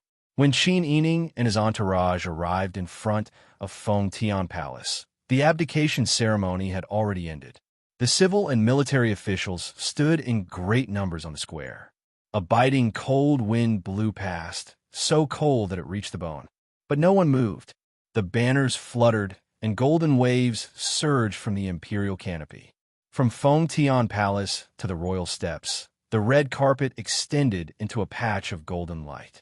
It seemed to indicate that her future was bright and red. Following the rites officials' loud announcement, palace maids immediately came forward and respectfully indicated that Qin Yining could come forward. Qin Yining walked forward. The robe embroidered with golden phoenix wings fluttered on the red carpet. Behind him, the female officials and palace maids raised the imperial canopy. A long line of ceremonial guards followed behind. There was an official's unique voice that confidently announced that the empress had accompanied the emperor for many years. She had helped with disasters, helped the poor, helped the common people, raised food during the Titan expeditions, and had never left him even after several life-and-death situations. Pang Xiao was dressed in a formal robe with 12 patterns of red cloud embroidery. He wore a black muslin wing crown on his head. It made his face seem like jade, and his bearing was like a dragon and a phoenix. No one expected that as Qin Yining gradually approached, he would stand and slowly walk down the royal steps. The civil and military officials saw this and couldn't help but be shocked. Qin Yining raised his head to look at the man walking towards him on the royal steps. He was not surprised. The head of the military officials, Ji Ziyu, Hu Zi, and the deputy generals beside Pang Xiao, as well as the head of the civil officials, Xieyu, Su Weiji, and the other strategists all widened their eyes in shock. Pang Xiao stood in front of Qin Yining. He extended a hand and smiled. Qin Yining was slightly hesitant. Pang Xiao's actions were probably against the rules, right? Pang Xiao seemed to know Qin Yining's concerns. He grabbed her hand and led her up the royal steps. In the eyes of the bystanders, the new emperor's actions were like he was afraid that the empress would run away if she did not agree. This caused the officials to be speechless. Some of the generals who were familiar with Pang Xiao's army laughed. Qin Yining stood in front of Pang Xiao with a red face. Pang Xiao also lowered his head to look at her. He took the conferring edict from Chief Eunuch Lu Anfu and handed it to the eunuch who was reading it. Qin Yining was about to kneel on the ground according to etiquette. However, as soon as he moved, Pang Xiao immediately grabbed his arms. Chapter 1199. glory, and splendor. Qin Yining's red lips were slightly pursed. Her heart was beating so fast that it seemed like she wanted to let Pang Xiao, who was closest to her, hear it. She struggled again. In such an important situation, according to etiquette, she had to kneel down to receive the edict. However, Pang Xiao still held onto her with one hand. He didn't use enough strength to hurt her, but he still refused to let go. He forcibly held her arm to stop her from moving, and with his other hand, he took the imperial edict and stuffed it into her hand. Sister E, the country is vast. Will you walk side by side with me? Qin Yining's pupils instantly shrank. Pang Xiao, who had just been humiliated, still claimed to be me and treated her the same as before. He didn't allow her to kneel in front of the officials to receive the edict with a status lower than his. Instead, he allowed her to walk side by side with the country. Qin Yining had mixed feelings for a moment. It was as if all her worries after entering the palace had become a joke. Pang Xiao saw that she was in a daze, so he held her hand and shook it. Just as he was about to speak, an imperial censor among the officials stood out and loudly said, "Emperor, this official feels that it's inappropriate. The Empress is a woman." Before he finished speaking, Pang Xiao waved his hand. He had a smile on his face, but his voice was powerful. Did Zhen delay the court? Did I not care about the hardships of the people and covet pleasure? Or did I only listen to those close to me and distance myself from the virtuous officials? That imperial censor was speechless for a moment. Even the other officials had a shocked expression. They had probably never seen an emperor who directly argued with an imperial censor on the first day of his ascension. Without waiting for the imperial censor to speak, Pang Xiao said, "It's a good thing to speak out and advise. In the future, Zhen will be honest and accept the advice. However, how Zhen wants to treat the Empress is Zhen's family matter. It has nothing to do with the court. Don't mention it again in the future. Emperor, favoring the imperial harem so much, I'm afraid it won't benefit the court. You have to know that there have been foreign relatives causing chaos since ancient times. Then wait until you see the Empress conniving with the foreign relatives before you come to remonstrate." Pang Xiao had been holding Qin Yining's hand all along. He said loudly, "Zhen was born in the army. From the beginning to the end, Zhen only has one thought, which is to let the people of the world live in peace, have food to eat, children to go to school, and the elderly to be taken care of. Zhen will not say any high-sounding words. Zhen will only use swift and decisive methods to solve problems. Today, all the officials gathered here are wholeheartedly thinking for the country and the people of Northern Ji. I can understand your concerns, but there is still a long way to go. Let's wait and see." The current emperor was so unyielding and showed his strength without doing anything. Everyone couldn't help but think of the 100,000 Tiger army stationed not far from the capital and the Southern Pacifying Army in the south. This was not a soft lord. He was the emperor who truly held the military power in his hands and was supported by the people of the world. Not to mention the courtiers who wanted to scheme against him. The hairs on their backs stood up the moment they thought of doing so. This was someone who could really kill people with just a glare. The 10th year of Shengchong came to an end. After a short period of time to restore the country of Northern Ji, a new dynasty was finally established. It was named Xian, and the new year was the first year of the new calendar. After the coronation ceremony, the courtiers dispersed. Qin Yining handed the Empress's golden book and golden treasures to Ziyuan behind him. He smiled and said to Pang Xiao, "I'll go back first." Pang Xiao, however, held her hand and didn't let go. He smiled and said, "There's no hurry. Accompany me to the imperial study first." Qin Yining was happy. He also knew Pang Xiao's intention, but he's still persuaded. The rules still have to be followed. I can't go beyond the rules. Moreover, the emperor should call himself Zhan in front of me. The rules were set by me. Why did I decide to fight for the country in the first place? Qin Yining was speechless. Pang Xiao's eyes were gentle. He took her hand and kissed it. Qin Yining was so shocked that she immediately wanted to withdraw her hand, but she couldn't. Silly girl, it's only been a few years. How can I forget what it was for in the first place? I just want to grow old with you without hindrance. I want our family to be safe and not be disturbed by others. I don't want you and the children to live in fear. Now that I've finally ascended to this position, can I not give you what I wanted to give you in the first place? Then why did I spend so much effort to do such a tiring job? Qin Yining lowered her eyes. Her heart was shaken again. Pang Xiao looked down at her long eyelashes.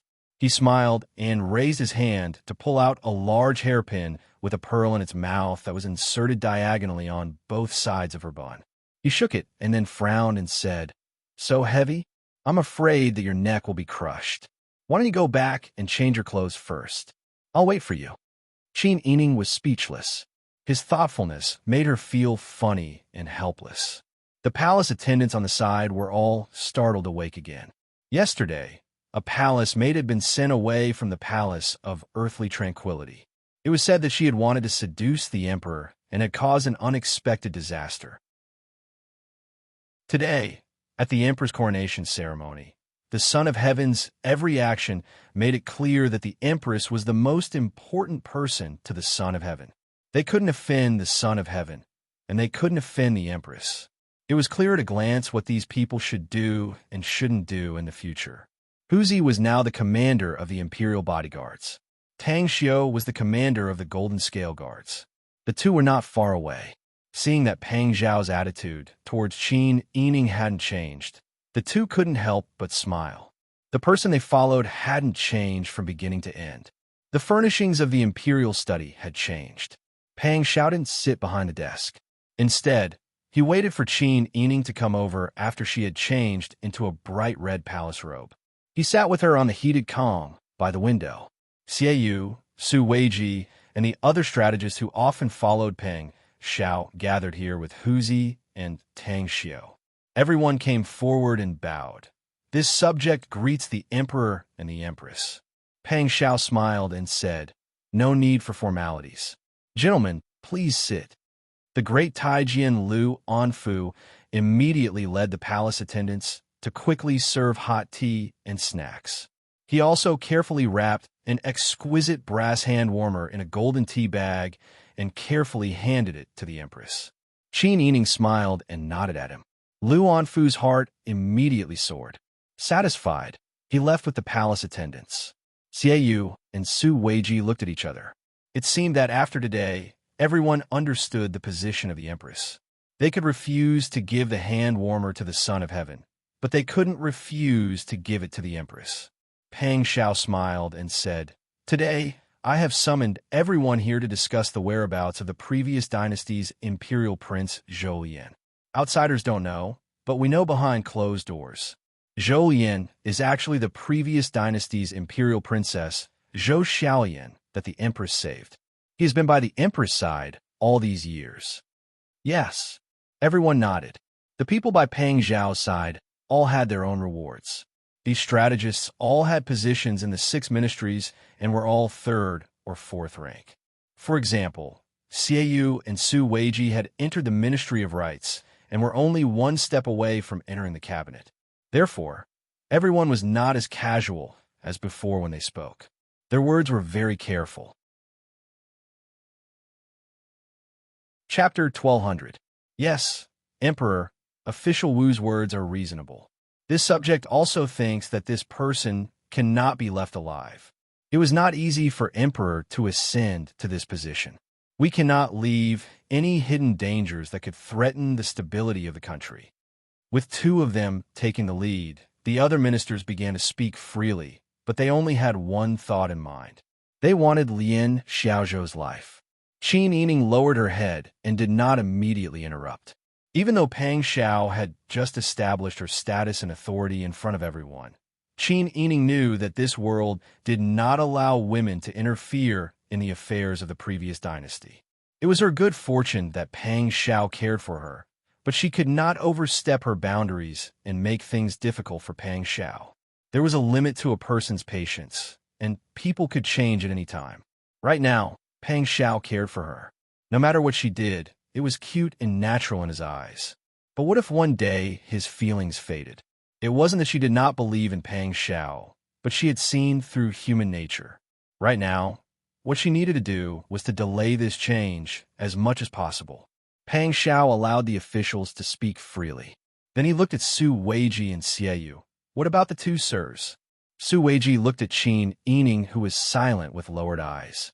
After a moment of thought, he said, "This subject thinks that leaving this person alive is a hidden danger.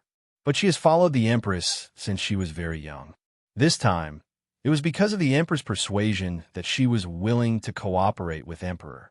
If we kill the donkey after it has left the millstone, I'm afraid that people will talk about it. Also, it will be hard for her to feel at ease."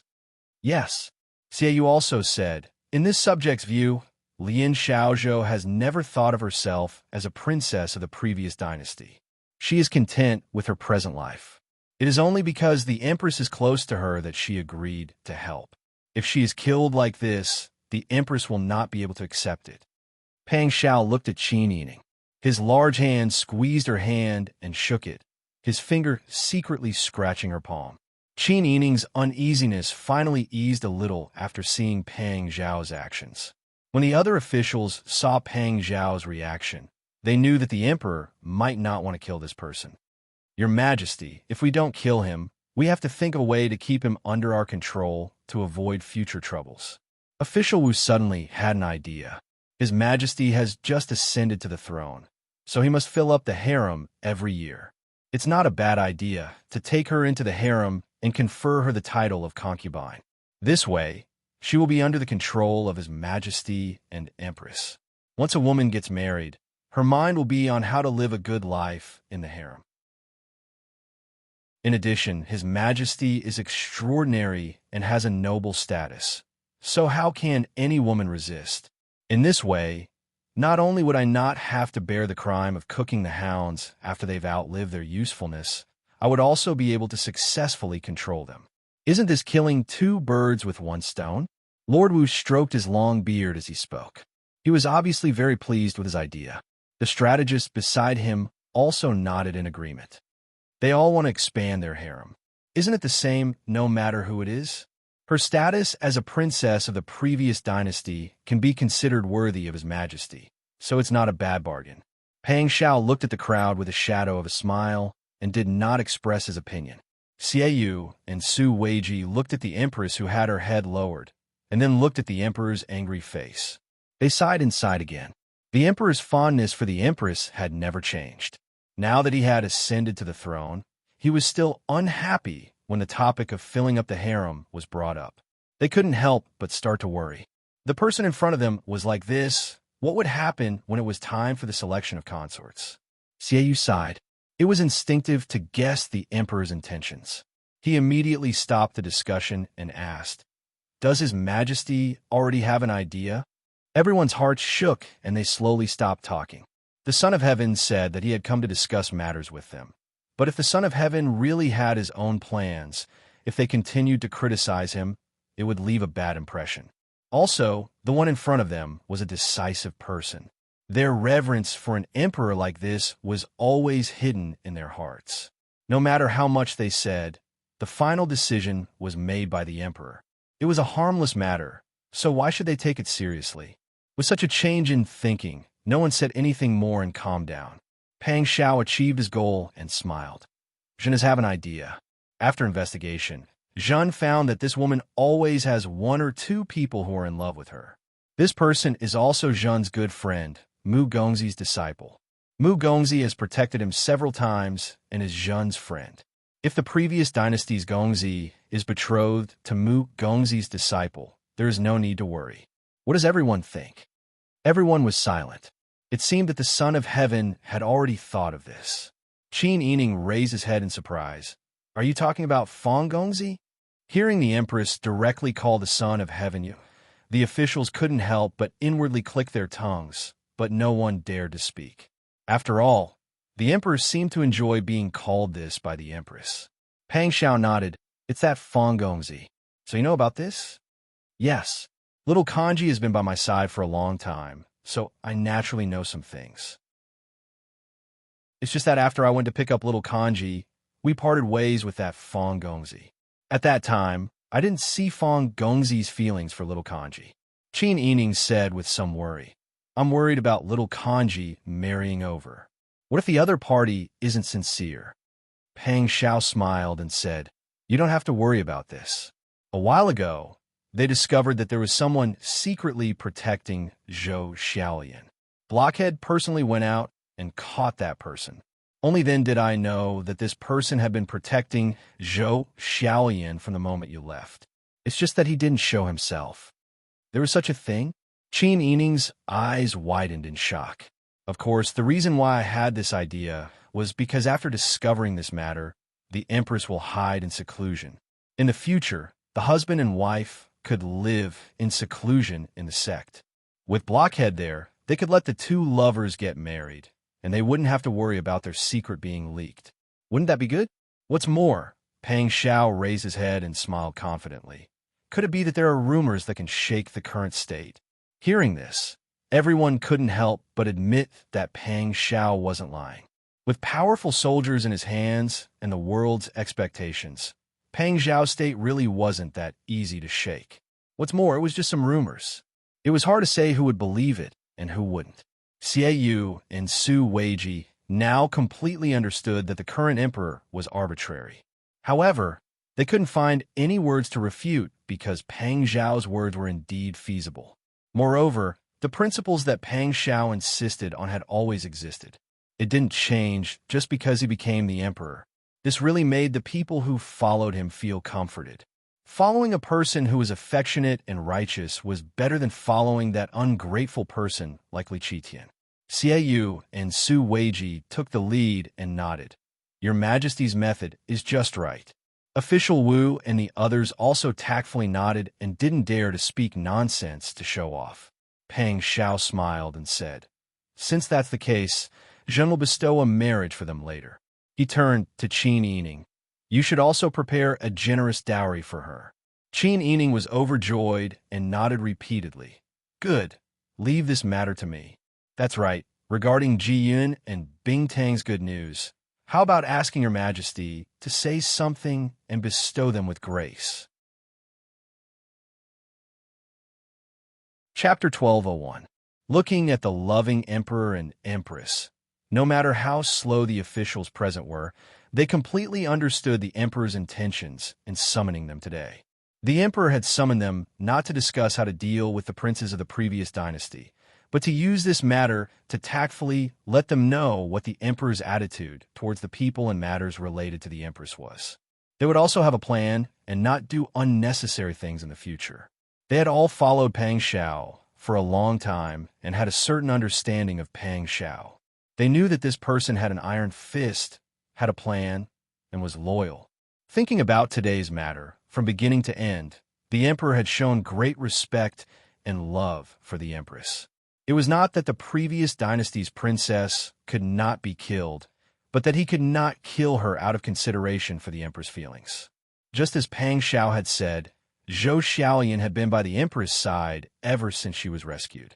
Just now, they were anxious to show off. Some said that they wanted to kill her, and some even said that they wanted the Emperor to bring Zhou Xiaolian into the harem. Looking at the Emperor's attitude now, their eagerness to show off, their actions were clearly very stupid. The officials understood, and so did Qin Yining. From the start of the coronation ceremony, Pang Xiao had been working hard to give her more importance. He used his actions to tell everyone his attitude. Qin Yining's nervousness, pessimism, and loneliness before entering the palace were all thrown to the back of his mind. No matter what happened in the future, at least Pang Xiao did not disappoint her. Your Majesty's decree for marriage was quickly arranged by the great Taijian Lu and Huzi and Bing Tang. Tang Xiu and Jian all received the decree. Lian Xiaozhou was arranged to live outside the palace. Even Qin Yining did not know where she lived. Pang Xiao only arranged for people close to him to go with Mu Jinghu to convey the message. Lian Xiaozhou was wearing a plain dress. When she heard the contents of a decree, a layer of red rose to her face. She lowered her head and did not dare to look at Fong Hailing, standing next to her. Fong Hailing's entire body was tense. She lowered her head and did not accept the decree for a while. Mu Jinghu asked doubtfully, "You're not willing?"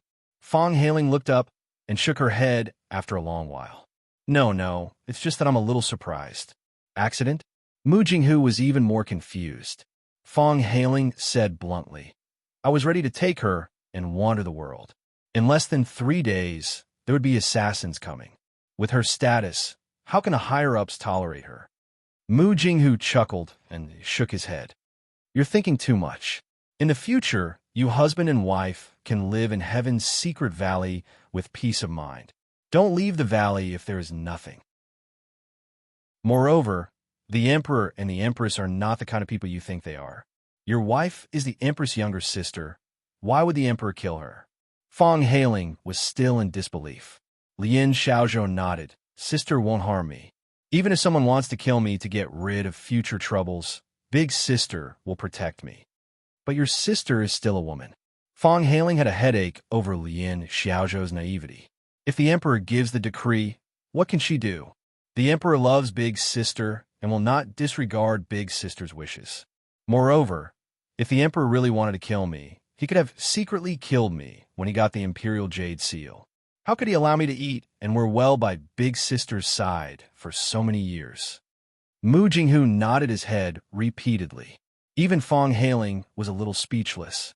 Indeed, even when Pang Xiao was not the emperor, he was still Wang Yi, who had many capable subordinates. If he really wanted to kill Lien Xiaozhou, there were many ways to secretly order people to do it. He could also perfectly hide it from Qin Yining. Not to mention other things, they had experienced so many difficulties and dangers in the past. At the critical moment of life and death, it was not strange for 1 or 2 people to die by their side. If they were afraid that they would not be able to explain it to Qin Yining, they could just push all the blame to the enemy. Fong Hailing was relieved. She turned to look at Lien Xiaozhou. Seeing her rosy cheeks, she blushed and said stiffly, Then that's it. Mu Jinghu raised his eyebrows.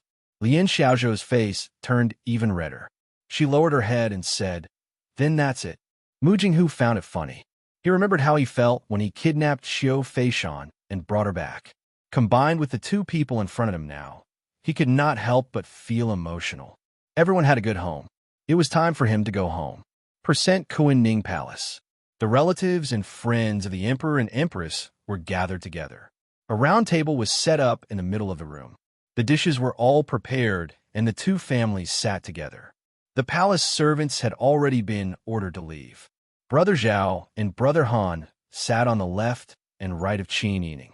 The wet nurse was holding Sister Yun and Brother Xian, who had just turned a year old, to accompany them. Yao Qinggu and Madame Ma sat at the head of the table. Empress Dowager Yao sat on the left. Qin Huaiyun, the Sun Clan, and Chao Yuqing sat on the right. Brother Han mischievously pulled Qin Yining's sleeve for a while, and then pulled the jade pendant on Chao Yuqing's waist. Brother Zhao's face was taut, and he looked deep. Pang Xiao picked up the wine pot and personally filled everyone's cups. Today's reunion is all thanks to father-in-law's care. If not for father-in-law's arrangements at Shiyu, the urgent matter on that day would have made it difficult even if the family went. Pang Xiao raised his cup with both hands. Father-in-law, your son-in-law salutes you. Qin Huaiyuan smiled and picked up his cup. He stood up and clinked his cup with Pang Xiao's. Pang Xiao hurriedly bowed. His attitude was extremely humble. Qin Huaiyuan respected his identity as the emperor, and he respected Qin Huaiyuan even more. Seeing Pang Xiao being so respectful, Empress Dowager Yao didn't like it. She coughed and said, We're all family, why be like this? Emperor, quickly sit down. Now that you're the emperor, you should act like an emperor. Before she could finish, she was interrupted by Madame Ma's cough. Even if Dai Fu becomes the emperor, is he not your son? What is mother saying? Empress Dowager Yao lost some face and touched the golden hairpin behind her head. Since he's the emperor, he's your son. Is Dai Fu not the son-in-law of your in-law after becoming the emperor? Don't use your crooked thoughts to mess around. You won't lose face. Empress Dowager Yao's face turned green and white. She didn't think that even though she was the Empress Dowager, Madame Ma would still act like this. She didn't leave her any face in front of others. Pang Xiao pretended not to notice the Yao clan's expression. He said with a smile, Father-in-law, mother-in-law, when the situation wasn't good before, I always caused you to suffer. Now that I can finally break free from those shackles, I don't have to live in fear anymore. I can show filial piety to my elders in the future.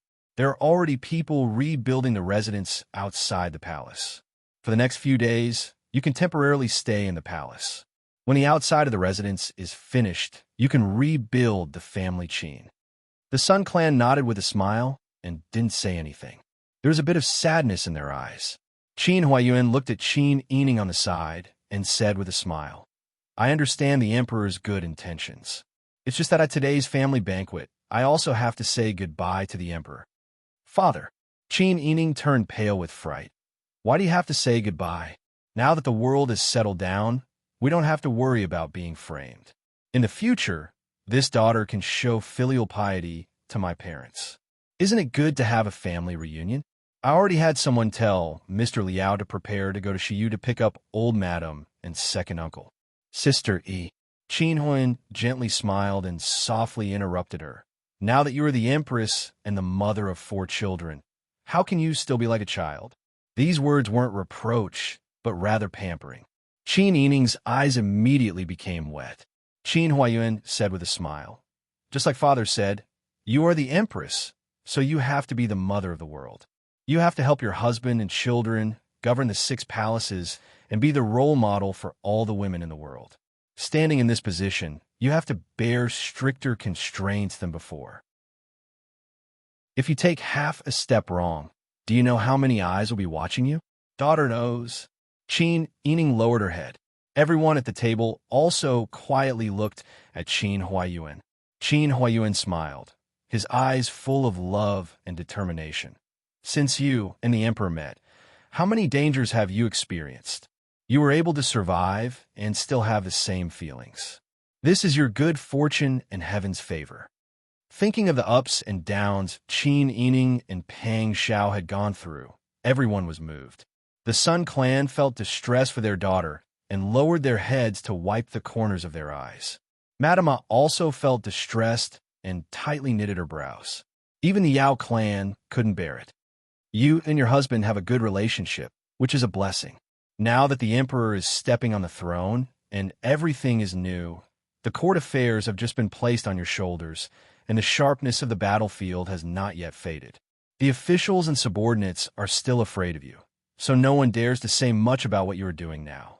But as time passes, the peaceful days will erase people's memories.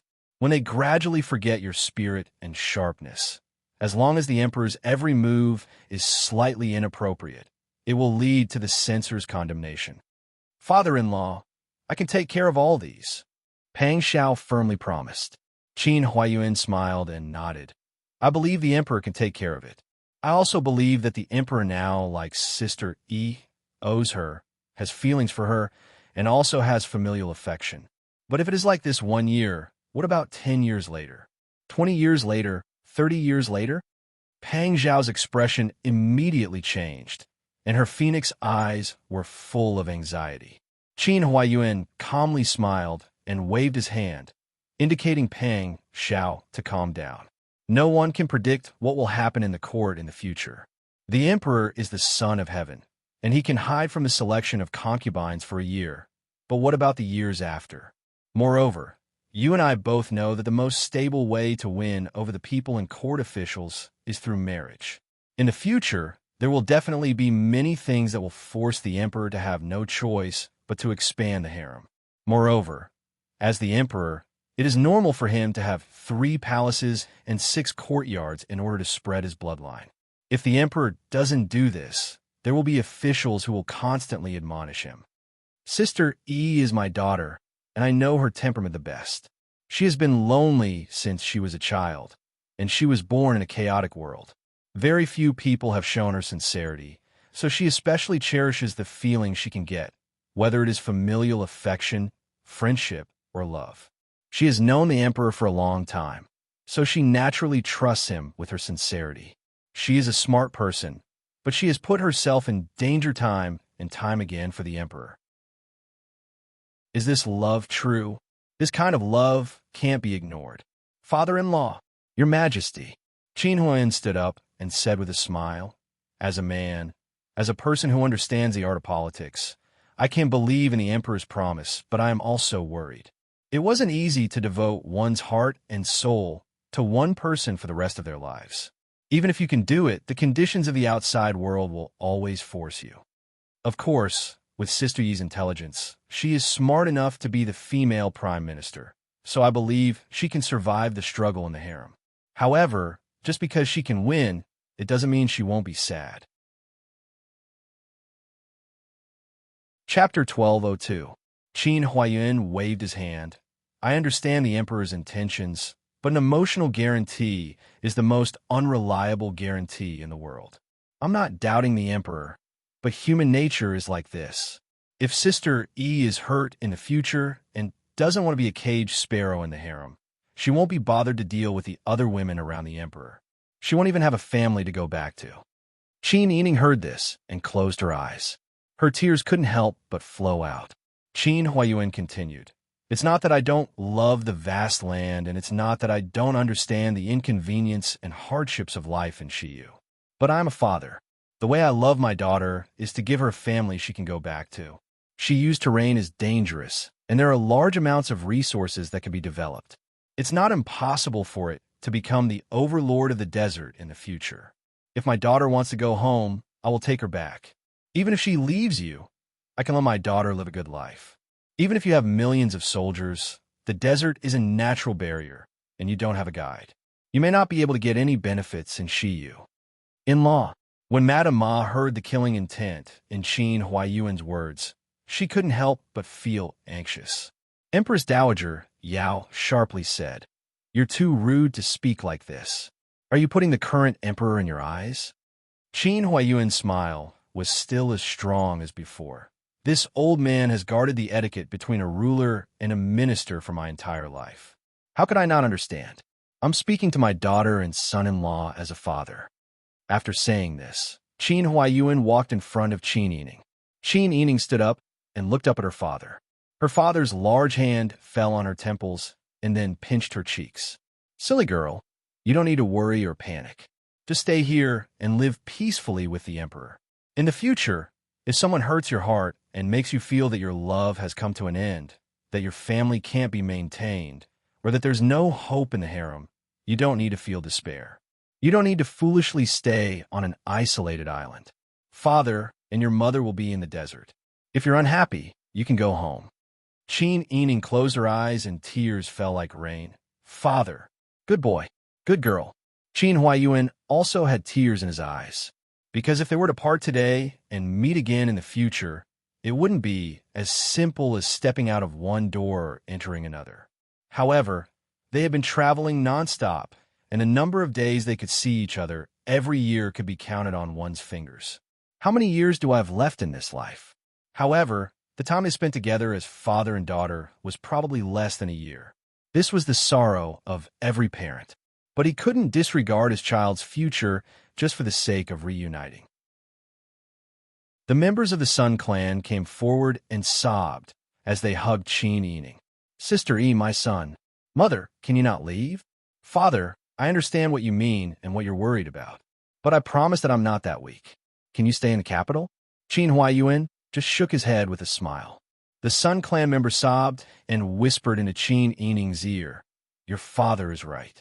You must have a way out. I won't. I came back home when I was 14 years old, and we've only known each other for 8 years. How many days have I spent by your side during these 8 years of wandering about in a miserable state? If you leave now, you'll have a long road ahead. How many more days can we see each other in this life? It wasn't easy for me to grit my teeth and persevere until now, because I want to be with you without any scruples in the future. No one can harm our family anymore. Why can't I do something as simple as this? Qin Yining hugged the Sun clan member and sobbed. Her voice changed as she cried, and she couldn't help but stomp her feet in dissatisfaction. The Sun clan member closed her eyes and cried even louder. Seeing their mother like this, Brother Zhao and Brother Han also shed tears. Pang Xiao had never seen Qin Yining so sad. He patted her shoulder to comfort her, but he didn't know what to say or do. He only felt helpless. At this moment, even if he gave his heart out, he couldn't stop Qin Huaiyuan. This was because from Qin Huaiyuan's point of view, everything he considered was reasonable and well-founded. He wanted to separate from Qin Yining, not because he didn't love his daughter, but because he loved her too much. He would rather work hard in the desert to give Qin Yining a backer. Such fatherly love made Pang Xiao feel emotional and envious, but he also felt helpless. Now that he was in this position, his father-in-law, who treated him like a teacher and a father, could no longer fully trust his feelings for Qin Yining. Mrs. Ma was already in tears. She got up and put her arm around Qin Yining's shoulder. "Lily, don't cry. Your parents are doing this for you. I know you're sad, but if you're like this, won't your parents be even sadder? As parents, we're all doing this for our children. You're a mother, so you should know that your parents have already made up their minds." Qin Yining's eyes were red and swollen from crying. She lowered her head and nodded after a long while. Seeing Zhao Gu and Han Gu hugging her legs on both sides, she touched her children's heads with tears streaming down her face. Han Gu looked up at Qin Yining and said, "Mother, don't cry. If anyone bullies you in the future, I'll beat them to death." Qin Yining couldn't help but chuckle when he heard those childish words. However, Zhao Gu put on a serious face and said, "That's not right. What if grandmother bullies mother? What if father bullies mother? What if father's concubine bullies mother in the future? Can you beat them to death one by one?" Han Gu's eyes widened, and he was suddenly stumped. It seemed a little inappropriate to beat his own grandmother and father to death. Zhao Gu took 2 steps back, then gave Qin Yining and Pang Xiao a big bow with his small body. "Father, mother, Zhao Gu wants to go to Xie with grandfather." Pang Xiao and Qin Yining turned pale with fright. "Zhao Gu, why do you say that? Don't you like being by father and mother's side?" Qin Yining's hands and feet were cold. She didn't personally take care of the children since they were young. She always felt guilty and worried that the children wouldn't want to be close to her. Now that Zhao Gu said he wanted to go to Xie, how could she be willing? Zhao Gu's childish voice was sonorous and powerful as he said, "Nyang Qin, I am an adult. When grandfather taught the strategy for war of the nation, he mentioned that it was Master Zhua who advised Empress Dowager Zhao. Empress Dowager Zhao favored Lord Chong and gave him a generous salary, a fertile land, and an endless supply of jewels. In the beginning, she refused to give him a chance to make a name for himself. If a person didn't have any achievements, but had so many treasures, then that was what grandfather said. His virtue didn't match his position. No matter how much land and jewelry he has, it will be difficult to convince the public in the future. I know that I am Father Emperor's son. In the future, Father Emperor will have many sons. I like Xie very much, and I also like grandfather's teachings. Although it's good to be by father and mother's side, I don't want to be a useless person who is spoiled. I want to be the emperor of Xie in the future." Everyone was stunned. No one would have thought that a 5-year-old child would say such words. The child tilted his head. It seemed that he wasn't used to speaking so much in one breath. His face was a little red, which made the small red mole between his eyebrows even brighter. However, he still maintained his kneeling posture. Although his body was small, it showed the tenacity of a sprout that had just broken through the soil. "Right now we are so weak. If someone bullies mother, we can only send people to beat them up. But what if I am the emperor of Xie?" Zhao Gu bared his teeth at Empress Dowager Yao. "Grandmother, your son is the emperor. My mother's son will also be the emperor in the future. No one is weaker than the other." You. Empress Dowager Yao was so angry that she fell backwards. She couldn't quarrel with a child, so she could only fiercely grind her teeth. Zhao Gu was more sensitive than Han Gu. He always knew that their grandmother didn't like them. She often said some unpleasant words in front of them. What unknown origin, what confused bloodlines, and so on. Although he didn't know much, he knew that it wasn't anything good. Now that he saw his mother being bullied like this, and even his maternal grandfather and grandmother had to return to Xie, he also revealed his cold baby teeth. Empress Dowager Yao was angry, But the others didn't think so. Pang Xiao first pursed his lips to hold back his laughter as he listened to the child's bold words. In the end, he actually laughed out loud and picked up the child. The child's serious and cold appearance was broken on the spot. "Father, don't mess around." "Ha ha." Pang Xiao finally couldn't help but laugh. "Good, good. You are father's good son. You have ambition." Zhao Gu'er's face was red.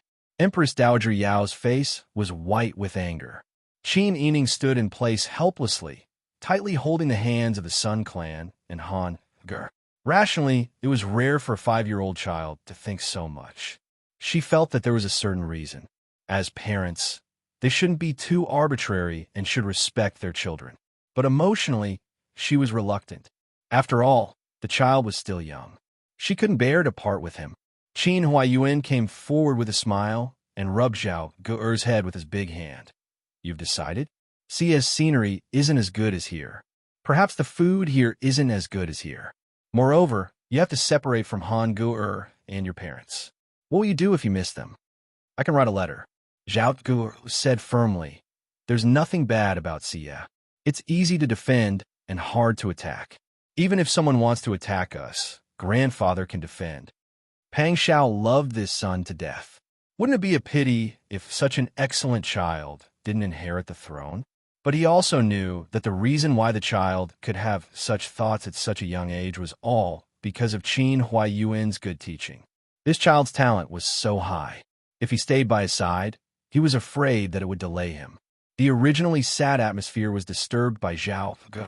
Qin Yining didn't know whether he should be sad that his parents wanted to return to Siya or sad that his child didn't want to stay. However, whether it was Qin Huaiyuan or Zhao Ge, they were both equally stubborn. Qin Yining couldn't stop either of them. After the banquet ended, she returned to her bedchamber and silently grieved. Zhao Gu'er and Han Gu held hands and hid in a corner to whisper. The two children didn't have the slightest bit of sadness or reluctance to part. Instead, they were like little foxes who succeeded in their schemes. Nyangqin is too easy to bully. I think that in the future, even if father doesn't take a concubine, grandmother will bully Nyangqin. I have to watch out. AI. The two children sighed in unison. I'll stay here with father and learn more martial arts from father, Uncle Ji, and Uncle Mu. You also learn more from grandfather and grandmother Chow. In the future, I'll teach you and you'll teach me. Let's exchange. I'll write more letters to you. I'll also write more letters to you. Zhao Gu nodded heavily. Han Ge stretched out his little finger, pinky swear.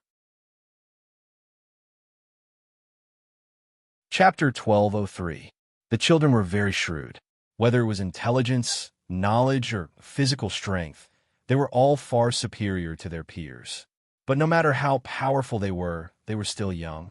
They didn't pay attention to their words and were all heard by Pang Xiao and Huzi, who were hiding not far away. Huzi lowered his head and silently suppressed his laughter. The children's childish voices spoke like little adults.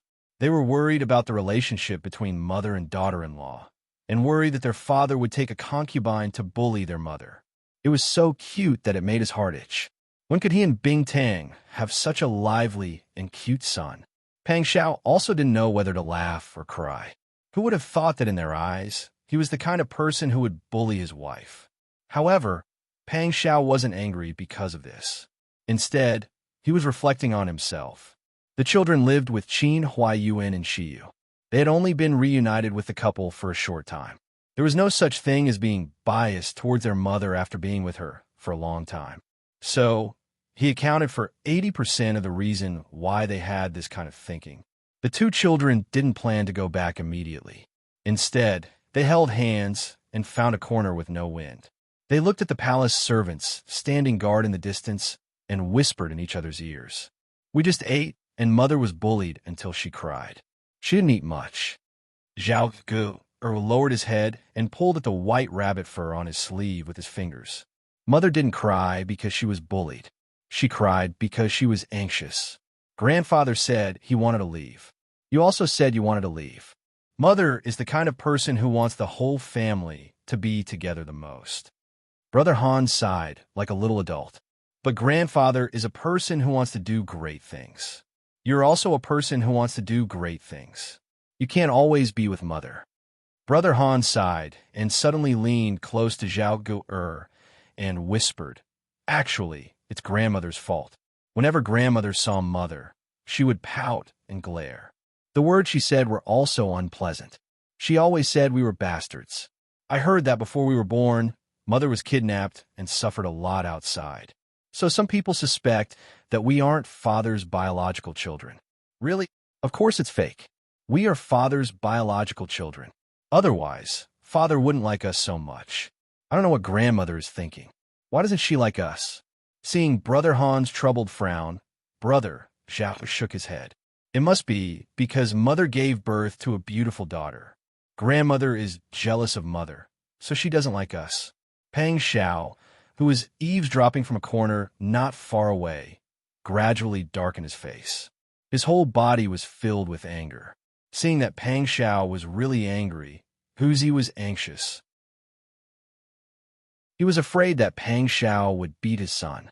After all, it was wrong for a young child to talk about his grandmother behind her back. However, Pang Xiao was not angry about this. How dare the Yao clan say such things in front of their children? He didn't know what the Yao clan and Yao Chengu were thinking. He was the father of the children. How could he not know whether the children were his or not? However, the Yao clan insisted on this point.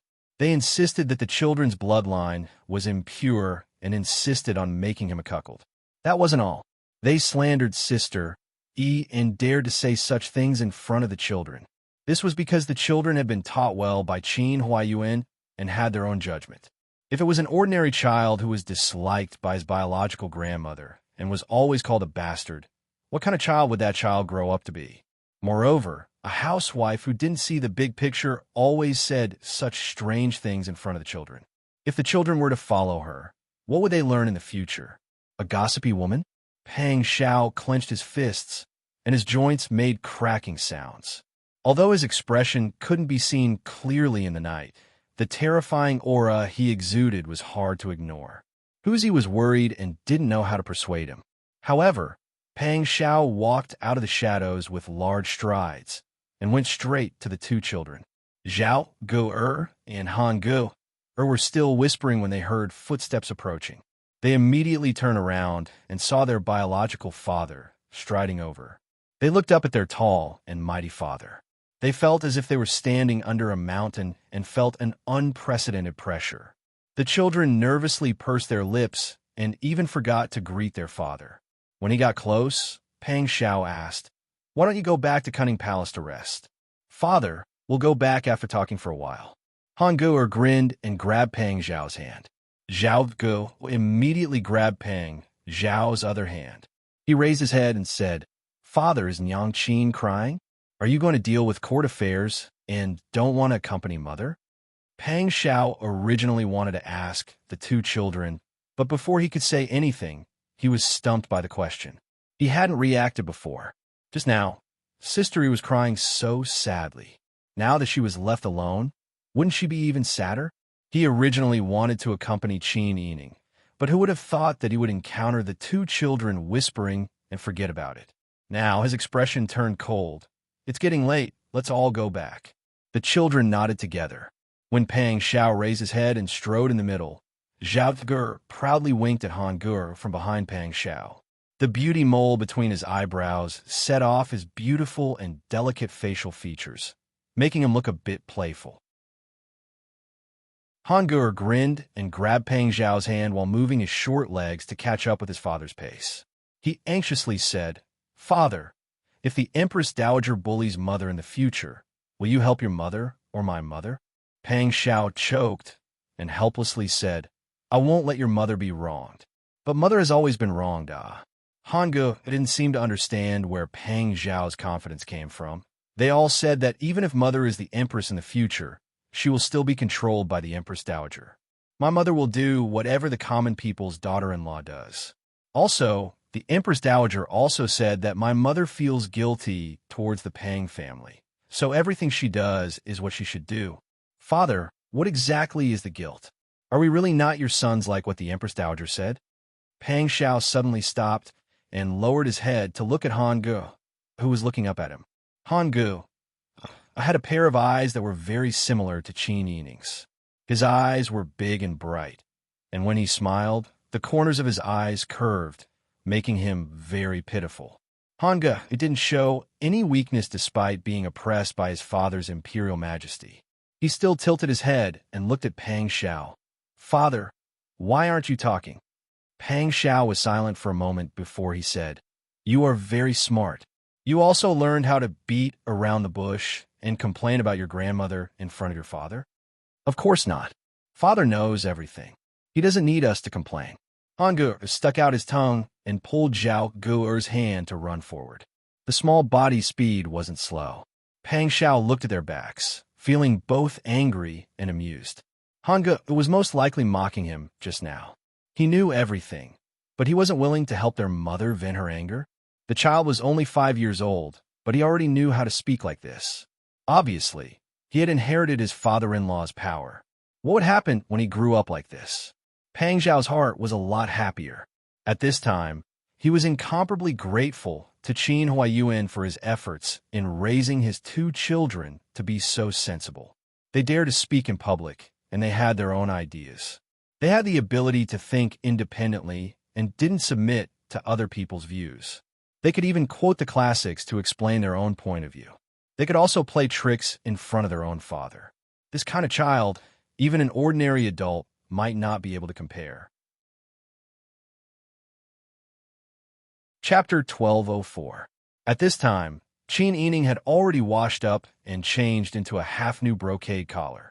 Her half-dried hair was draped over her shoulders and glowed under the orange light. Other than her slightly red and swollen eyes, there was no sign of the sadness from before. But even so, those who had followed her all year round knew that she was sad. Bing Tang and Ji Yun were very anxious. "We don't want to get married. Didn't we agree before that we will stay by your side in the future?" "That's right. What's so good about getting married?" "What nonsense are you saying?" Qin Yining held their hands. "Of course I welcome you to stay by my side. After you get married, you can still come into the palace to see me often. This won't delay our reunion. Don't tell me you want to be palace maids for the rest of your lives. What's wrong with being palace maids?" Qin Yining's white hand brushed Ji Yun's hair away from her temples. "All right, don't be impulsive and don't speak nonsense. In this life, we have to move forward and look forward. Even if we can't bear to let go of a stage, the next stage will come. You're all good girls. Now that Wang Yi and I have the ability, we will give you a good home. In the future, you can live your lives peacefully and happily. Isn't that better than being palace maids by my side? But in the depths of the palace, how can there be a considerate person?" Bing Tang sniffled and wiped away her tears. Qin Yining sighed helplessly. "You have to get used to it. After you get married, you'll have to live the rest of your lives under the same roof. You have to make your own decisions about the matters in the Fu. You have to learn how to get used to that kind of life. Fortunately, His Majesty and I are here. Huzi and Tang Xiu won't dare to bully you in secret." Ji Yun lowered her head and said, "We have your Majesty's support, but what about you?" Qin Yining smiled and used a handkerchief to wipe her tears. "Me? Of course, I have His Majesty's support. I still have a long life ahead of me. The road is paved by people. How can there be any obstacles that can't be overcome? You guys, don't worry about me. Don't tell me you really want to stay by my side and become old ladies. What's more, His Majesty has already decreed for you to choose a date to get married. How can you defy an imperial edict?" Bing Tang and Ji Yun also knew these principles, but their hearts were empty. They were about to enter a new life. They were confused and reluctant. Qin Yining took their hands and shook them, one on the left and the other on the right. "Well, don't worry. I've asked people to prepare a house and a generous dowry for you. I've also asked people to choose a servant girl for you. In the future, with me as your backing, the Imperial Palace will be your maiden home. You just have to be bold and rest assured as you move forward. The road ahead is still long, and your days will only get better. Don't be afraid, understand?" Knowing that this was a fact that could not be changed, even if Ji Yun and Bing Tang were reluctant to part with Qin Yining, They could only thank him and leave while wiping away their tears. As soon as the two left, they saw Pang Xiao standing in front of them. The palace servants beside him all stood with their hands by their sides and kept quiet out of fear. They did not know how long he had been waiting in front of the door. The two hurriedly bowed to Pang Xiao. Greetings to His Majesty. Pang Xiao waved his hand. He first craned his neck to look inside the room, then asked the two in a low voice, "How is your master feeling right now?" "Of course she's sad," Bing Tang said in a low voice. "It's just that the Empress is a strong-willed person. She can usually digest her sadness by herself." Pang Xiao's heart clenched. He thought of what the two children had said just now. The Yao clan was unscrupulous in front of the children. They were probably even worse in front of Qin Yining. He probably only knew a part of it. Qin Yining must have suffered a lot behind his back. "You can leave." Pang Xiao could not wait any longer. He quickly walked into the hall, waved away the palace servants who were about to come forward to serve him, and quickly walked into the bedroom. Qin Yining heard the footsteps and came out to greet him. Seeing Pang Xiao's anxious face, he asked with a smile, "What's wrong?" Her eyes were still swollen. When she smiled, it was even more obvious. Her smile was even more pitiful. Pang Xiao pulled her hand and sat next to her on the heated Kong bed by the window. He hugged her and asked in a low voice, "Are you feeling better?" "Much better. I've already thought it through." Qin Yining smiled. His cheek rubbed against Pang Xiao's chest like a lazy cat. Father and mother have their own ideas. It's not a bad thing that they want to go to Shiyu. At most, I'll go visit them more in the future. Xiao Gur, that child. Qin Yining's voice choked. He suppressed his sadness and said helplessly, "When the child grows up, he will leave me eventually. Right now, he just made a choice in advance. As parents, we don't want to imprison our children by our side. Instead, we want to find ways to let them live freely. There must be a reason why Xiao Gur could make such a decision at such a young age. As long as he's not forced to do so, it's fine. You've really thought it through." Pang Xiao sighed. "Don't worry. Xiao Gur might grow up better with father-in-law by his side. In the future, we'll find ways to reunite more often. It's not like we can't come out of Shiyu forever." Although he said so, they were separated by thousands of mountains and rivers. It would not be easy to see each other in the future. Qin Yining knew this in his heart, but he did not dwell on it. After nodding in agreement, he reported the list of dowries and properties he prepared for Bing Tang, Ji Yun, and Lian Xiaozhou to Pang Xiao.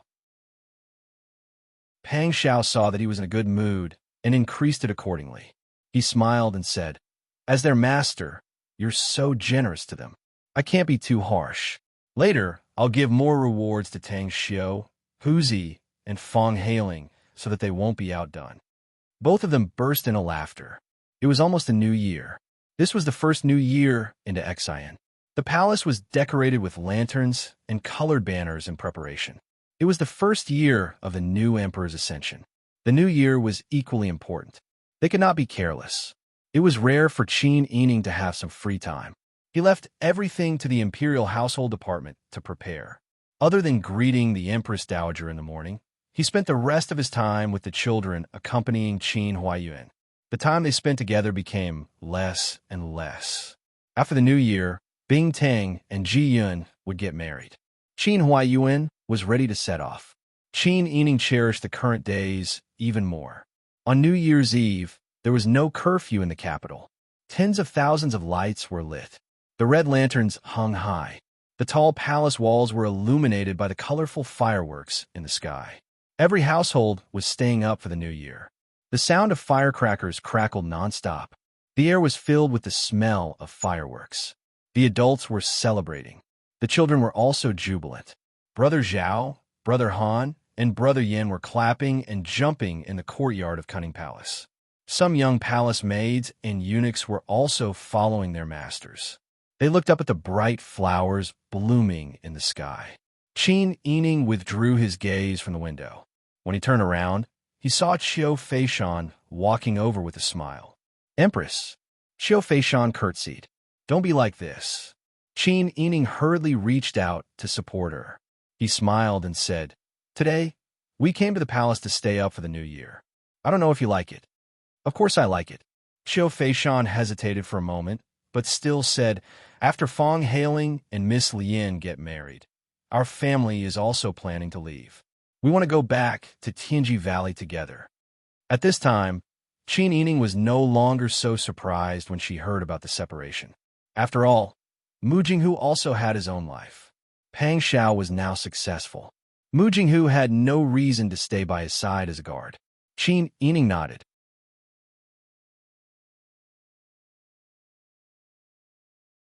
Chapter 1205. Qiu Feishan lowered her eyes when she heard this, and her eyes immediately became as indifferent as before. What should be done has been done, and now this commoner also understands what is most important. In order to win back his feelings, this commoner has spent all her strength in the past few days. It was not easy to make him change his mind, and this commoner does not want to lose him again. Moreover, it is rare for a family to gather together, and this is enough for me, and I cannot ask for more. Qin Yining smiled. Qiu Feishan was really a person who knew how to speak, and these words not only showed her merit, but also completely catered to her preferences. Qin Yining was very clear about what kind of person Qiu Feishan was. She said that she wanted to live in seclusion with Mu Jinghu in the mountains, but could she really completely let go of everything that she had worked for all these years?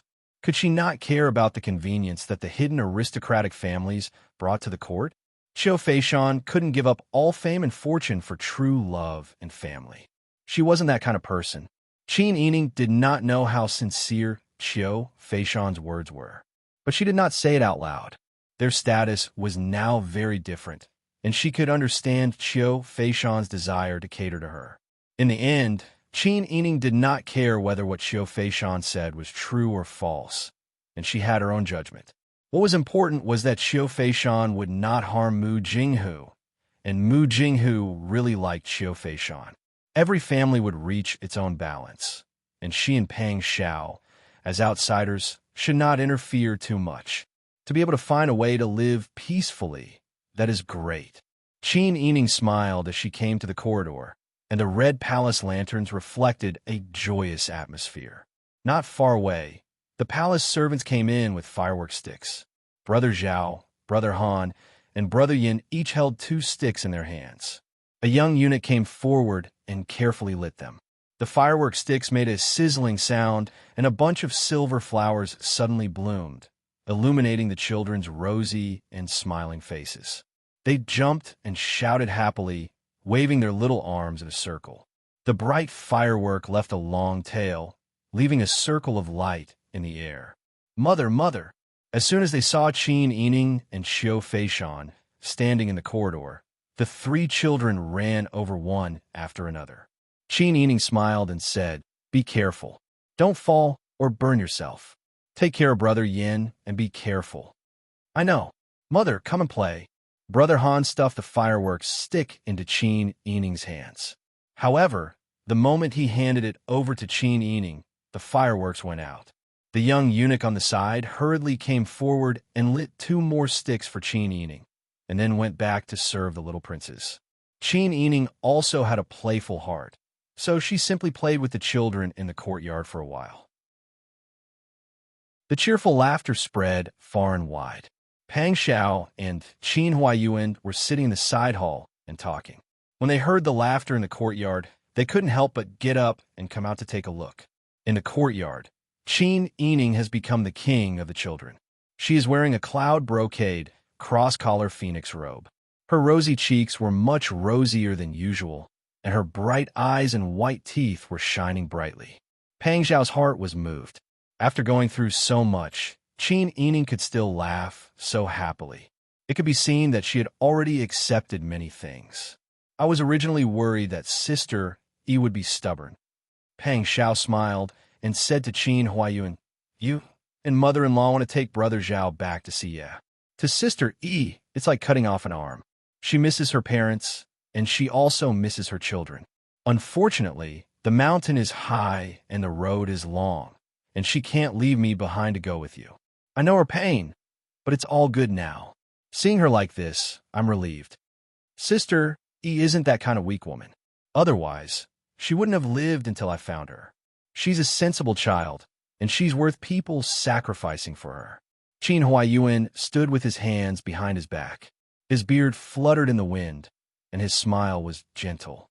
Even though he was no longer young, he was still the world-renowned wise Pan, and the aging of his face had been exchanged for the precipitation of time. This kind of steadiness, accumulated from thousands of years of experience, was something that Pang Xiao couldn't compare to. Father-in-law, don't worry. I don't dare to forget Sister Yi's kindness to me for a moment over the years. My feelings for her are even deeper than before. I know father-in-law is worried about Sister Yi, and you can't trust me. No, Your Majesty. Qin Huaiyuan looked at Pang Xiao with a smile and interrupted him. Of course I trust you.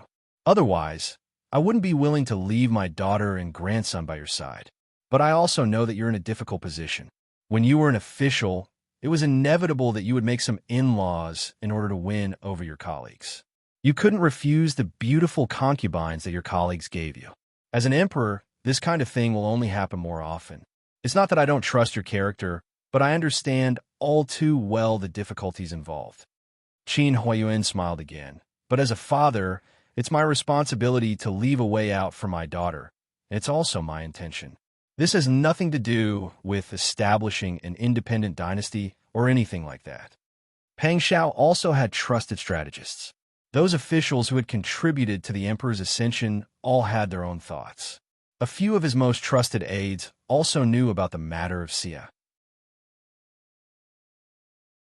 Qin Huaiyuan was unwilling to stay in the capital to retire, but instead wanted to bring the eldest prince to Xia to develop his career. This inevitably made these officials suspicious. How old was the eldest prince? As long as Qin Huaiyuan had the heart to be independent, he could easily control this child. When the time came for Xia to develop and grow, wouldn't it become the second Titan? The reason why no one spoke of these suspicions in front of Pang Xiao was because Pang Xiao had doted on and respected Qin Yining these days. It made the subordinates think more before speaking. But even if no one said it, how could someone as experienced as Qin Huaiyuan not think of it? He said this to let Pang Xiao know his thoughts. People's hearts were easy to change. This was to prevent Pang Xiao from thinking of this in the future and feeling resentment and fear. How could Pang Xiao not understand Qin Huaiyuan's meaning? He repeatedly waved his hand and solemnly said, I understand father-in-law's meaning. We are a family. There's no need to beat around the bush. To say something that might seem hypocritical, when I first decided to conquer the world, 80% of the reason was so that Sister Yi and our entire family would no longer be tortured and manipulated by others. It doesn't make sense that now that I'm finally standing in this position, I've forgotten my original intentions. Qin Huaiyuan smiled and nodded. He naturally understood that Pang Xiao was speaking the truth. It was just that times had changed. How many people's hearts could remain unchanged for tens of years? Bing Tang and Huzi, Ji Yun and Tang Xiu, and Lian Xiaozhou and Fong Hailing's wedding day was set for the 16th day of the first month. Qin Yining had the three brides stay in his palace on the 15th day. Tomorrow evening, you'll be married at my place. Right now, you don't have parents or relatives. I am your maternal family, and Cunning Palace is your maternal family.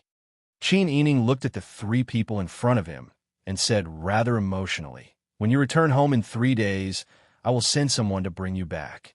Have you looked at the dowry list? Is there anything else that I missed? Chapter 1206. Qin Yining stood up with a smile and took out a handkerchief to wipe the tears of the three people.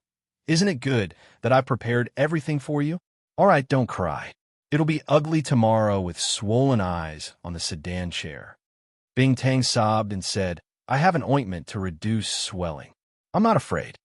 Lian Xiaozhou also said, I'm not afraid either. She sobbed and came forward to hug Qin Yining. Jie, I don't want to leave you. But they all knew that in the future, Ji Yun and Bing Tang would have many opportunities to meet Qin Yining. Lian Xiaozhou would have to return to Tianji Valley. If there wasn't anything important, they would have very few opportunities to meet. With the temperament of the people of Tianji Valley, they wouldn't casually come out again. Qin Yining patted her back and said with a choked voice, I don't know if it was right or wrong to betroth you to Fong Hailing. When I asked you to help, I was afraid that I would harm you. Lien Xiaozhou shook her head repeatedly. If it wasn't for Jiejia's saving me, I would have starved to death in the mountains sooner or later. Otherwise, I would have been eaten by wild beasts. I know that Jiejia is good to me, and I believe that Jiejia will protect me. Qin Yining's heart was warm, and he nodded with a smile. There were still feelings worth trusting in this world. She wouldn't betray Lien Xiaozhou, and Lien Xiaozhou had always believed in her. This was truly commendable. Ji Yun and Bing Tang also gathered around. The four of them hugged each other and cried for a long time. If it wasn't for Qin Yining still wanting to leave and not wanting to delay tomorrow's wedding, she would have wanted to keep the three of them to sleep in front of her. The next morning, before the sky was bright, Qin Yining got up and had someone help him wash and dress up. There was going to be a wedding in the palace. The ones getting married were the Empress's 3 maidservants. The Empress had long recognized the 3 as her sworn sisters. Even the Emperor attached great importance to this matter. The palace servants naturally attached great importance to it. The atmosphere in the palace early in the morning was different. Brother Zhao and Brother Han both wore red jackets and dressed up like New Year's dolls. They accompanied the bride with the Sun clan, Madame Ma, and Madame Zheng. Qin Yining first went to Xi'an Palace to greet Empress Dowager Yao early in the morning. Empress Dowager Yao knew that there was a happy occasion today, but she rolled her eyes and coldly snorted. She's just a lowly palace maid, yet she's worthy of the Empress' attention. The Empress is a person of noble status. She's no longer an ordinary woman with a title. She should have a sense of propriety. Aren't you afraid of being laughed at by others for making such a grand wedding for a palace maid? Qin Yining was too lazy to argue with Empress Dowager Yao. She only said a few words to shut her up. The Empress Dowager is right. This wife is only following the Emperor's orders. This wife is only a woman. How could she do anything?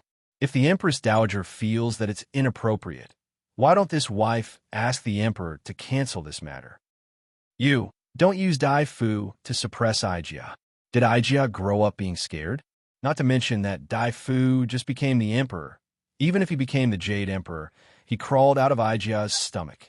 Qin Yining became more and more impatient. Empress Dowager, please calm down. This wife will go back and reflect on her mistakes. She bowed and quickly walked out with Ziyuan and Han Xiao. Empress Dowager Yao was so angry that she couldn't do anything. Look for Pang Xiao. It would be strange if Pang Xiao was willing to help her. Qin Yining returned to Qinquan Palace and was busy talking to the brides in the side hall. The whole day was full of wedding procedures, and the 3 dowries prepared by Qin Yining had been placed in the courtyard with red silk flowers.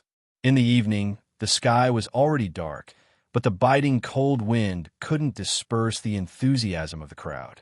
When the big red lanterns were hung high and the joyous sounds of makeup were heard outside, Nanny Shi hurriedly looked at the wedding clothes the 3 people were wearing and put on matching red veils. She was afraid that something would go wrong, so she carefully helped the 3 newlyweds out. Qin Yining quickly caught up with them and walked on the red carpet behind them. She kept reminding them in a low voice, "You're all mistresses in the future. Take care of yourselves and come to me if you have any difficulties. If you're free, you can come and see me at any time. If they don't treat you well or make you feel wronged, you can come to me." Bing Tang's voice came through the red veil, and she was a little choked up. "Empress Dowager, don't worry. I will come to see you often in the future."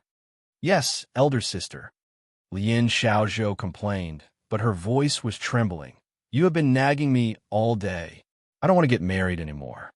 Qin Yining's eyes were full of tears, and she said with a smile, Okay. I won't be long-winded. I will only send you to the gate of Qinquan Palace, and then you can go home. Your good future is ahead of you. I wish you all 100 years of happiness with the person you love and grow old together." Her words made the 3 newlyweds cry again. Nanny Shi helped the 3 newlyweds into the bridal sedan. Qin Yining stood to the side and didn't say anything else. The sound of blowing and beating approached, and with the sound of firecrackers, the 3 bridal sedan chairs were carried out. Qinkuan Palace, which had been noisy all day, suddenly quieted down. Qin Yining stood in front of the palace gate for a long time, and when the bridal sedan chairs were out of sight, she sighed and turned back.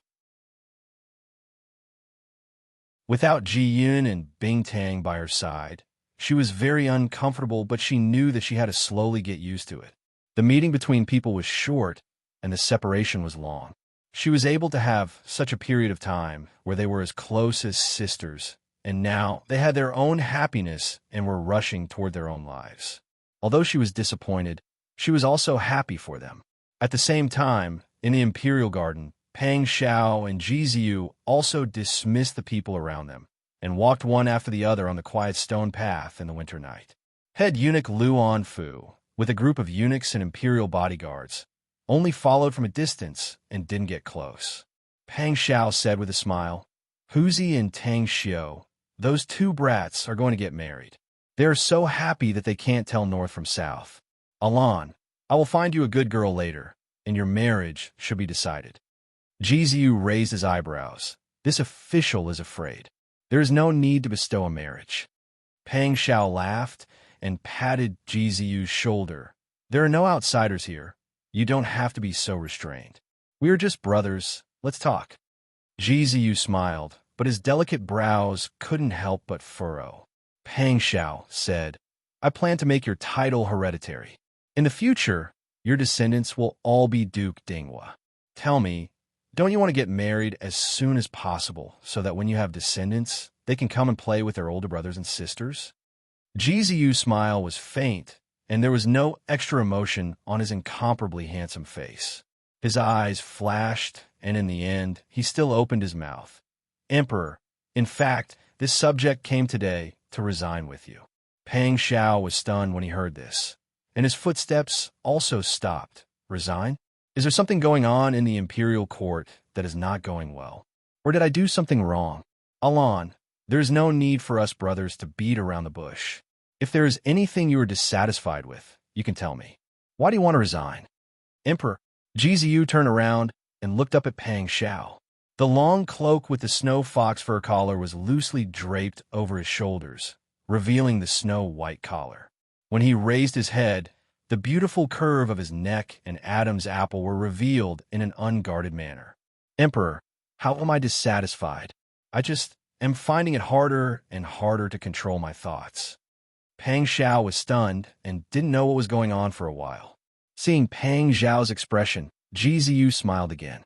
He was born with a handsome face that normal men didn't have, but he rarely smiled. Today, he was smiling more than usual. He walked 2 steps forward with his hands behind his back, as if he was thinking about something.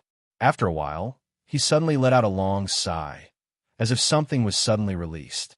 In a person's life, how long can the best years last?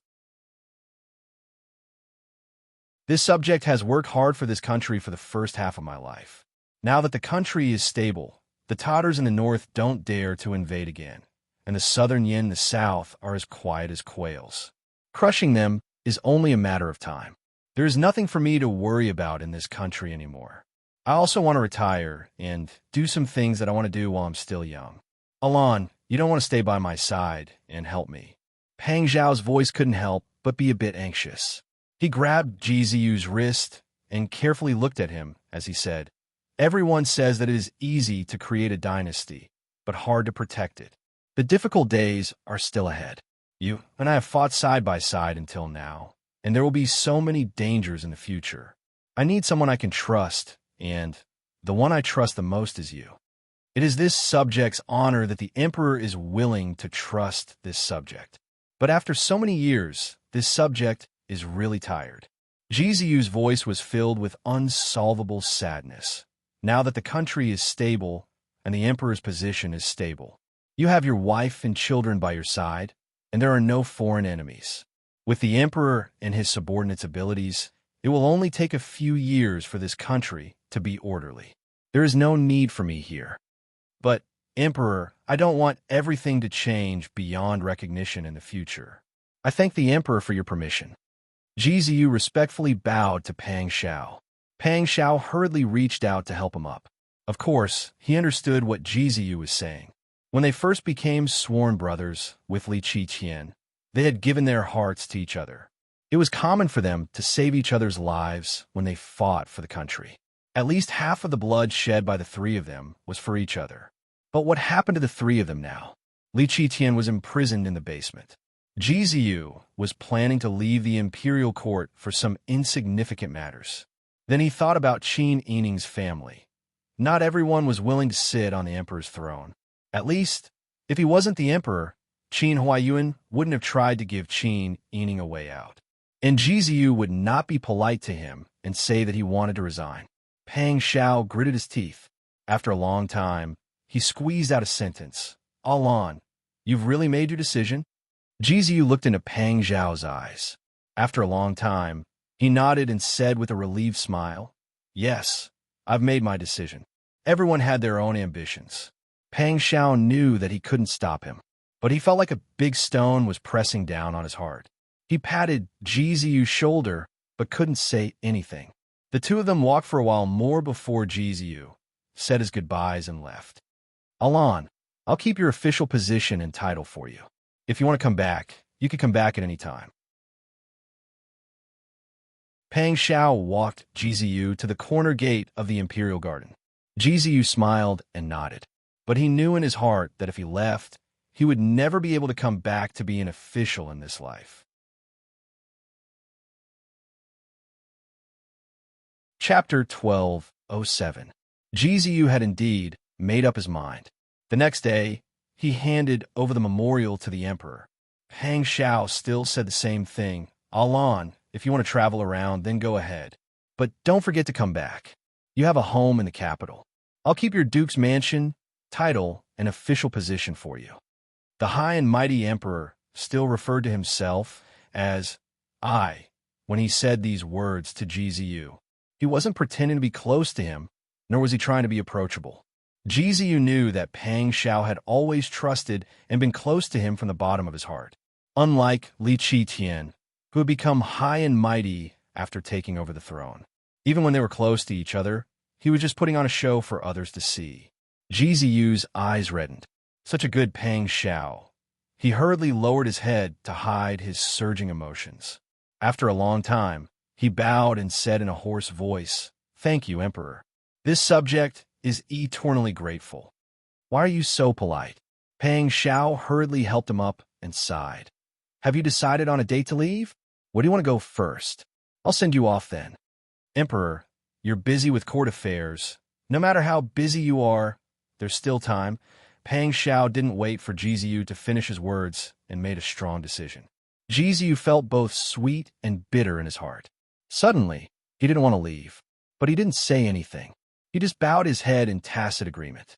After the court meeting, his colleagues all expressed their regret for Ji Ziyu's decision. Although he had already resigned from his position, they knew from the emperor's attitude that even if he became an idler, he was still the emperor's sworn brother and the most respected idler. Therefore, their attitude towards Ji Ziyu could only be more intimate and respectful. They didn't dare to slight him at all. Ji Ziyu returned to the duke's mansion. Looking at the huge courtyard, he felt at a loss. He had been carrying a heavy burden on his shoulders for too long. Now that he had been relieved, he didn't know how to live his life well. Ji Ziyu wandered aimlessly around the mansion, and by the time he came back to his senses, he was already back in the stable. The snow-white horse was proudly tied up in the stable. Just by looking at the shape of its bones, one could tell that it was different from the rest. It seemed to have a mind of its own.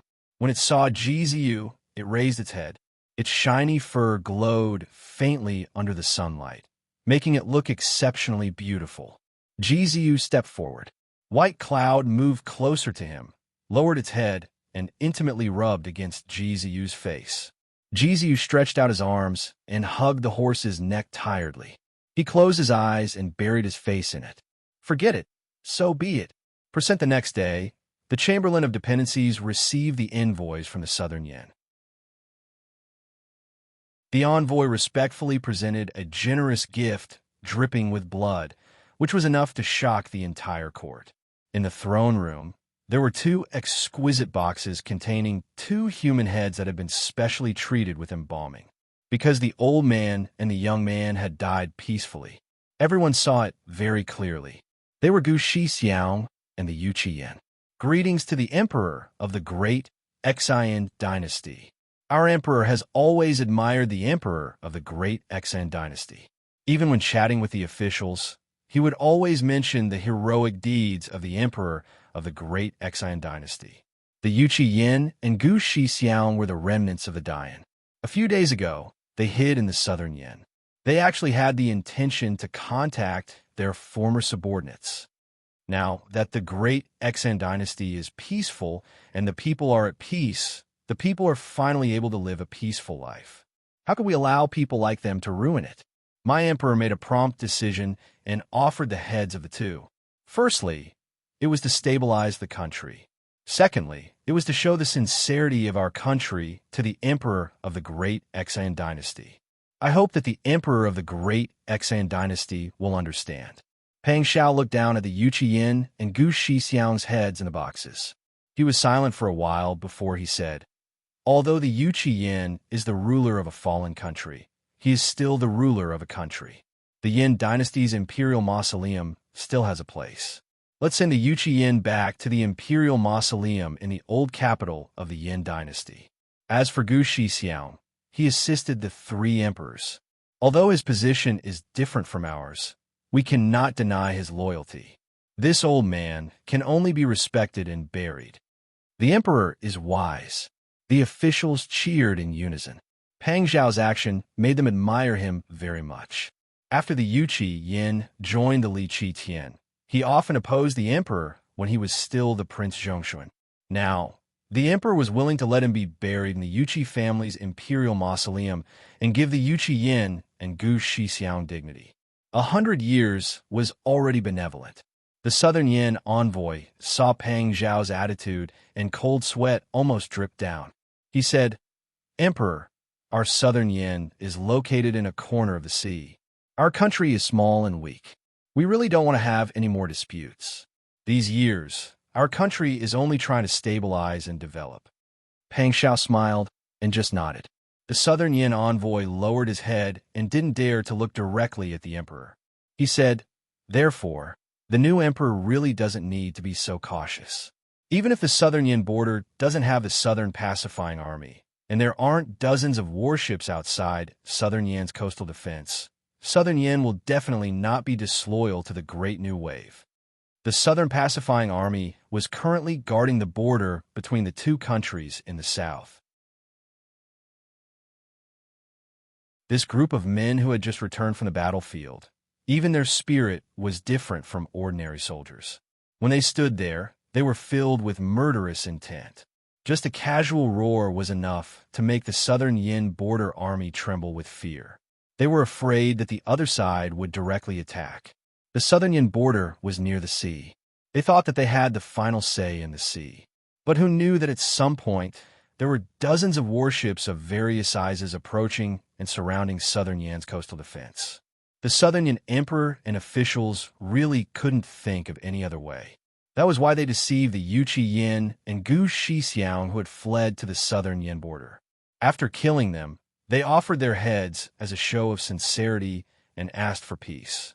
When they heard that there were dozens of warships surrounding Southern Yan's coastal defense, the officials didn't know what was going on. Pang Xiao smiled and said, "These warships are the ones that the Northern Ji country had docked at the Golden Harbor." At that time, the previous emperor intended to dismantle the warships to build the imperial mausoleum. It was thanks to Liu Yun's many efforts that these warships were protected. Otherwise, our Daxing's coastal defense would still be a big hidden danger. If we were to allocate funds to build more warships, firstly, it would be difficult to find an old craftsman. Secondly, the cost would be huge. I am very grateful. The officials were suddenly enlightened. Those who were simple-minded only thought that Liu Yun was doing his best to protect these warships. But those who were more flexible had already guessed that the current emperor must have made some efforts. Otherwise, with just Liu Yun, a scholar, no matter how powerful his family was, it would be difficult to transport the warships away from the Golden Harbor. While the officials were discussing, the Southern Yin envoy was already sweating profusely. Seeing that Pang Shao ignored him, he hurriedly said, Daxin's emperor, our Southern Yin emperor has always been grateful to you for saving his life. He also knows the strength of Daxin. Our Southern Yin is willing to pay tribute year after year and be a subject. We are willing to be a subordinate of Daxin. As he spoke, he pressed his forehead against the ground. He was afraid that Pang Shao wouldn't agree, so he looked over. In fact, an army that had just experienced the baptism of war was the most difficult to resist. If they really win a war, the ones who would suffer would be the common people. Pang Shao smiled and comforted the envoy with a few words. He instructed people to treat him well and not neglect him. He didn't make a clear statement. And the more Pang Shao acted like this, the more uneasy the envoy felt. When he left the capital and rushed back to Southern Yin, he was on tenterhooks all the way, afraid that Pang Shao would order people to attack. Regarding the issue of Southern Yin, the officials were divided into two rows. Some wanted to fight, and some felt that it was urgent to postpone the discussion. This topic was discussed for half a month, but there was still no conclusion. On the other hand, Qin Huayuan's group had already finished their preparations during this period of time. 30 li outside the capital, Qin Yining was dressed like an ordinary noble lady. With tears in her eyes, she knelt in front of Qin Huayin, the Sun Clan, and Madame Zheng. She kowtowed solemnly. Father, mother, grandmother, I don't know when we will be able to see each other again. Father, mother, grandmother, please take care of your health. Don't overwork yourself with state affairs. Your daughter will always pray for your health. When things are settled here, your daughter will go and see you. Qin Huayuan smiled and went forward to help Qin Yining up. However, Qin Yining refused to get up. She choked with sobs and said, If it weren't for me, father and mother wouldn't have decided to stay in that kind of place and suffer. Your daughter can't be filial by her side and has to burden father and mother. Your daughter feels guilty. Silly child. Qin Huayuan helped Qin Yining up and patted her back. You just have to stay here and take care of your husband and children. Father's decision wasn't purely for your sake. This is what father truly wants to do. Father can find a direction to work hard in and work hard willingly. This sense of accomplishment is as sweet as syrup. You don't have to bear such a heavy burden in your heart. Qin Yining nodded. She held back her tears, not letting them fall. Chao Yuqing hugged Brother Zhao's shoulder and said with a smile, Don't worry. We will take good care of Brother Zhao. I guarantee that the next time we meet, Brother Zhao will be an indomitable little man. Qin Yining almost couldn't hold back her tears at the mention of the child she had to part with. Brother Zhao, however, raised his head like a little adult. Mother. Qin Yining squatted in front of Brother Zhao and touched his fair little face. She tapped the little red mole between his eyebrows and smiled. Brother Zhao also smiled. Mother, if someone bullies you, you can come and find me. Brother Han was unconvinced. With me here, no one will bully Mother. The two children stuck out their tongues and made funny faces at each other. The originally sad atmosphere was suddenly diluted. Pang Shao respectfully bowed to Qin Huayuan and the other elders. Father-in-law, please rest assured. I will never go back on my words. In this life, I will only be good to Sister Yi. Now, whatever I say is futile. Fortunately, time will prove everything I say. Qin Huayuan smiled and didn't answer. He only said, Take care. Take care. Liao Zhibing and the others have been waiting for a long time with the brothers of the Qingtian Alliance. They helped Qin Huayuan and the others into the car. Pang Shao patted Mu Jinghu's shoulder and said, Blockhead, thank you for your hard work. It's not hard. Don't worry, I will send Uncle Qin and the others to a safe place. After that, we will return to Tianji Valley. Pang Shao smiled and said, With you here, I am naturally relieved. Xiao Fei Shan, who was beside Mu Jinghu, hugged Brother Yin. Fang Hailing held Lin Xiaozhou's hand and bowed to Pang Shao and Qin Yining together. Sister, we are leaving. Lin Xiaozhou's eyes were red and swollen like walnuts. She came forward and hugged Qin Yining. Qin Yining patted her back and still held back his tears. He smiled and said, Silly girl, don't cry. From now on, it will be your own life. Live well. If you're not Ru E, you can come back. As I said, my place will always be your home. Lien Xiaozhou nodded heavily and hugged Bingtang and Ji Yun again. Sister Bingtang, Sister Ji Yun, take care of yourselves. You too. Bingtang sobbed.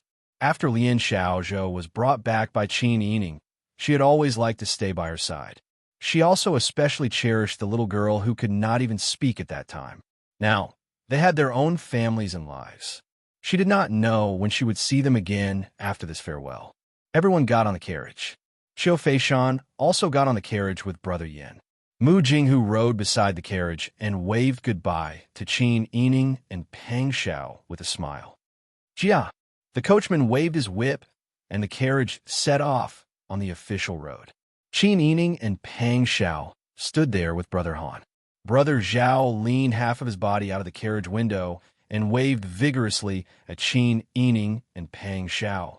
Seeing that they were really going to separate, Brother Han, who was smiling and making funny faces, finally burst into tears. Brother! Brother! Brother Han chased after them for 2 steps, but stopped abruptly. He covered his face and cried loudly. What answered him was Brother Zhao's cries from inside the carriage. The tears that Qin Yining held back all morning finally fell, but he still refused to let go of his waving hand until the carriage completely disappeared from sight. This was a secluded valley. Everything was green and the wind blew, bringing with it the unique fragrance of green grass. In the valley, there was a huge mansion built beside the mountains and water. At this time, a woman with a round figure and medium-length hair, wearing a loose cultivator's robe, was sitting on a drunkard's chair and waving a cattail leaf fan. There were 2 small stools in front of her. A man and a woman sat on her left and right. The scene was somewhat solemn. This celestial lady has the ability to see through heaven and earth. I know the past 500 years and the future 500 years. With a pinch of my fingers, how can I not know what the Emperor is thinking? If I'm alive, he won't let me go. Why don't I do him a favor? Look, this celestial lady is living a carefree life now. I won't get involved in those rotten things anymore. Master, you really lied to me so bitterly. How many tears have I shed for nothing? Mu Jinghu's face was ashen. Just as he finished complaining, Tian Jizi smacked him on the head with a fan. Little brat, I don't blame you for only caring about your good brother and not caring about my life or death. You're blaming me for not being completely dead? Back then, in order to save the Qin clan, I lost half of my reputation. Even if I schemed against her and wanted to kill her, I've already paid for what I should have done. Her man has ascended the throne and become the emperor. What else do you want me to do, huh? Do you want me to die before you're satisfied? That's not what I meant. But isn't it not good to deceive Jishi like this? Not good. Tian Jizi sat up straight. Do you know how hard it was for me to pretend to be dead? That Qin clan was like a monkey. If there was even the slightest flaw, I wouldn't be able to get away. Let me tell you, it wasn't easy for me to have the peaceful days I have now. If you dare to tell anyone, you won't be a member of the Tianji sect anymore. Mu Jinghu was silent. After all, he was greatly indebted to the Tianji sect. He didn't want to betray the sect. Qiu Feishan said, "Let's listen to Master. What's more, hiding Master's life and death won't affect the matter between the Emperor and the Empress, right?" Mu Jinghu raised his eyes and looked at Tian Jizi. After a long struggle in his heart, he finally nodded. In any case, with him watching, it wouldn't be convenient for Tian Jizi to go out and continue to swindle people after faking her death. Thinking about it, there wouldn't be any big problems, right? Tian Jizi once again leaned back on the drunkard's chair and leisurely rocked back and forth. Hey, you guys, don't think that the current emperor is a fool. He's much more shrewd than that guy Li Qiqian. Li Qiqian wasn't cut out to be the emperor, yet he still insisted on sticking a big onion into the pig's nose. Look, what kind of end did he end up in? Life imprisonment, unable to beg for life, unable to beg for death. This was also the result of his insistence. Just like the Liu family, such a big family with complicated roots, Li Qiqian, that idiot actually allowed it to exist? Aristocratic families are so powerful. They're a big threat to the imperial power. Li Qiqian didn't think about how to disintegrate and remove them, but instead relied on aristocratic families. He's simply pushing himself onto the path of puppet pay. Tianjizi spat. When she turned her head, she saw Qiu Fei Shan. She slowed down her speech, but each word was sonorous and powerful. The current emperor will not allow a family like the Lu family to exist. He will not allow aristocratic families to be so powerful that they can infiltrate the officialdom of the imperial court, because he has seen with his own eyes the harm such aristocratic families can do to the imperial court. Qiu Feishan's face was a little stiff. Tianjizi unceremoniously rolled her eyes. Hey, some people claim to be smart, but in the end, they're digging their own graves. Even if you're deceiving a fool, you should know when to stop. Mu Jinghu blinked and said, Shurzuan, she has already severed her relationship with the Qiu family. Even if the emperor wants to deal with the Qiu family, it has nothing to do with her. Is that so? That's good. Tianjizi smiled and waved her fan. I want to eat watermelon. I want to eat sweet and sour pork. I want to eat Dompa pig knuckle. The topic changed too quickly, making Mu Jinghu stunned for a moment. Qiu Fei Shan hurriedly stood up and said, I'll go to the kitchen to prepare. Then she quickly left. The courtyard was silent again. Tianjizi covered her face with her fan, as if she was asleep. Mu Jinghu stood up and walked towards the kitchen. The red sun slowly jumped out of the clouds. The sky was full of rosy clouds, almost connecting with the golden sea in the distance. Qin Yining looked at the two men not far away, not saying a word. Pang Xiao frowned and looked at Jiziyu, who was wearing a wide-sleeved white robe. Alan, are you really going to go out to sea with the merchant ship? If you want to relax, where can't you go? The sea is very windy and dangerous. If you meet the barbarians, you can't understand what they're saying. When you're on the sea, you can only see water everywhere. What's so fun about it? Jiziyu smiled, raised the horsewhip, and said, Even if I'm going out to sea, I'll bring this whip with me. If I don't come back, and you find this whip in the future, it means nonsense. Pang Xiao angrily rebuked.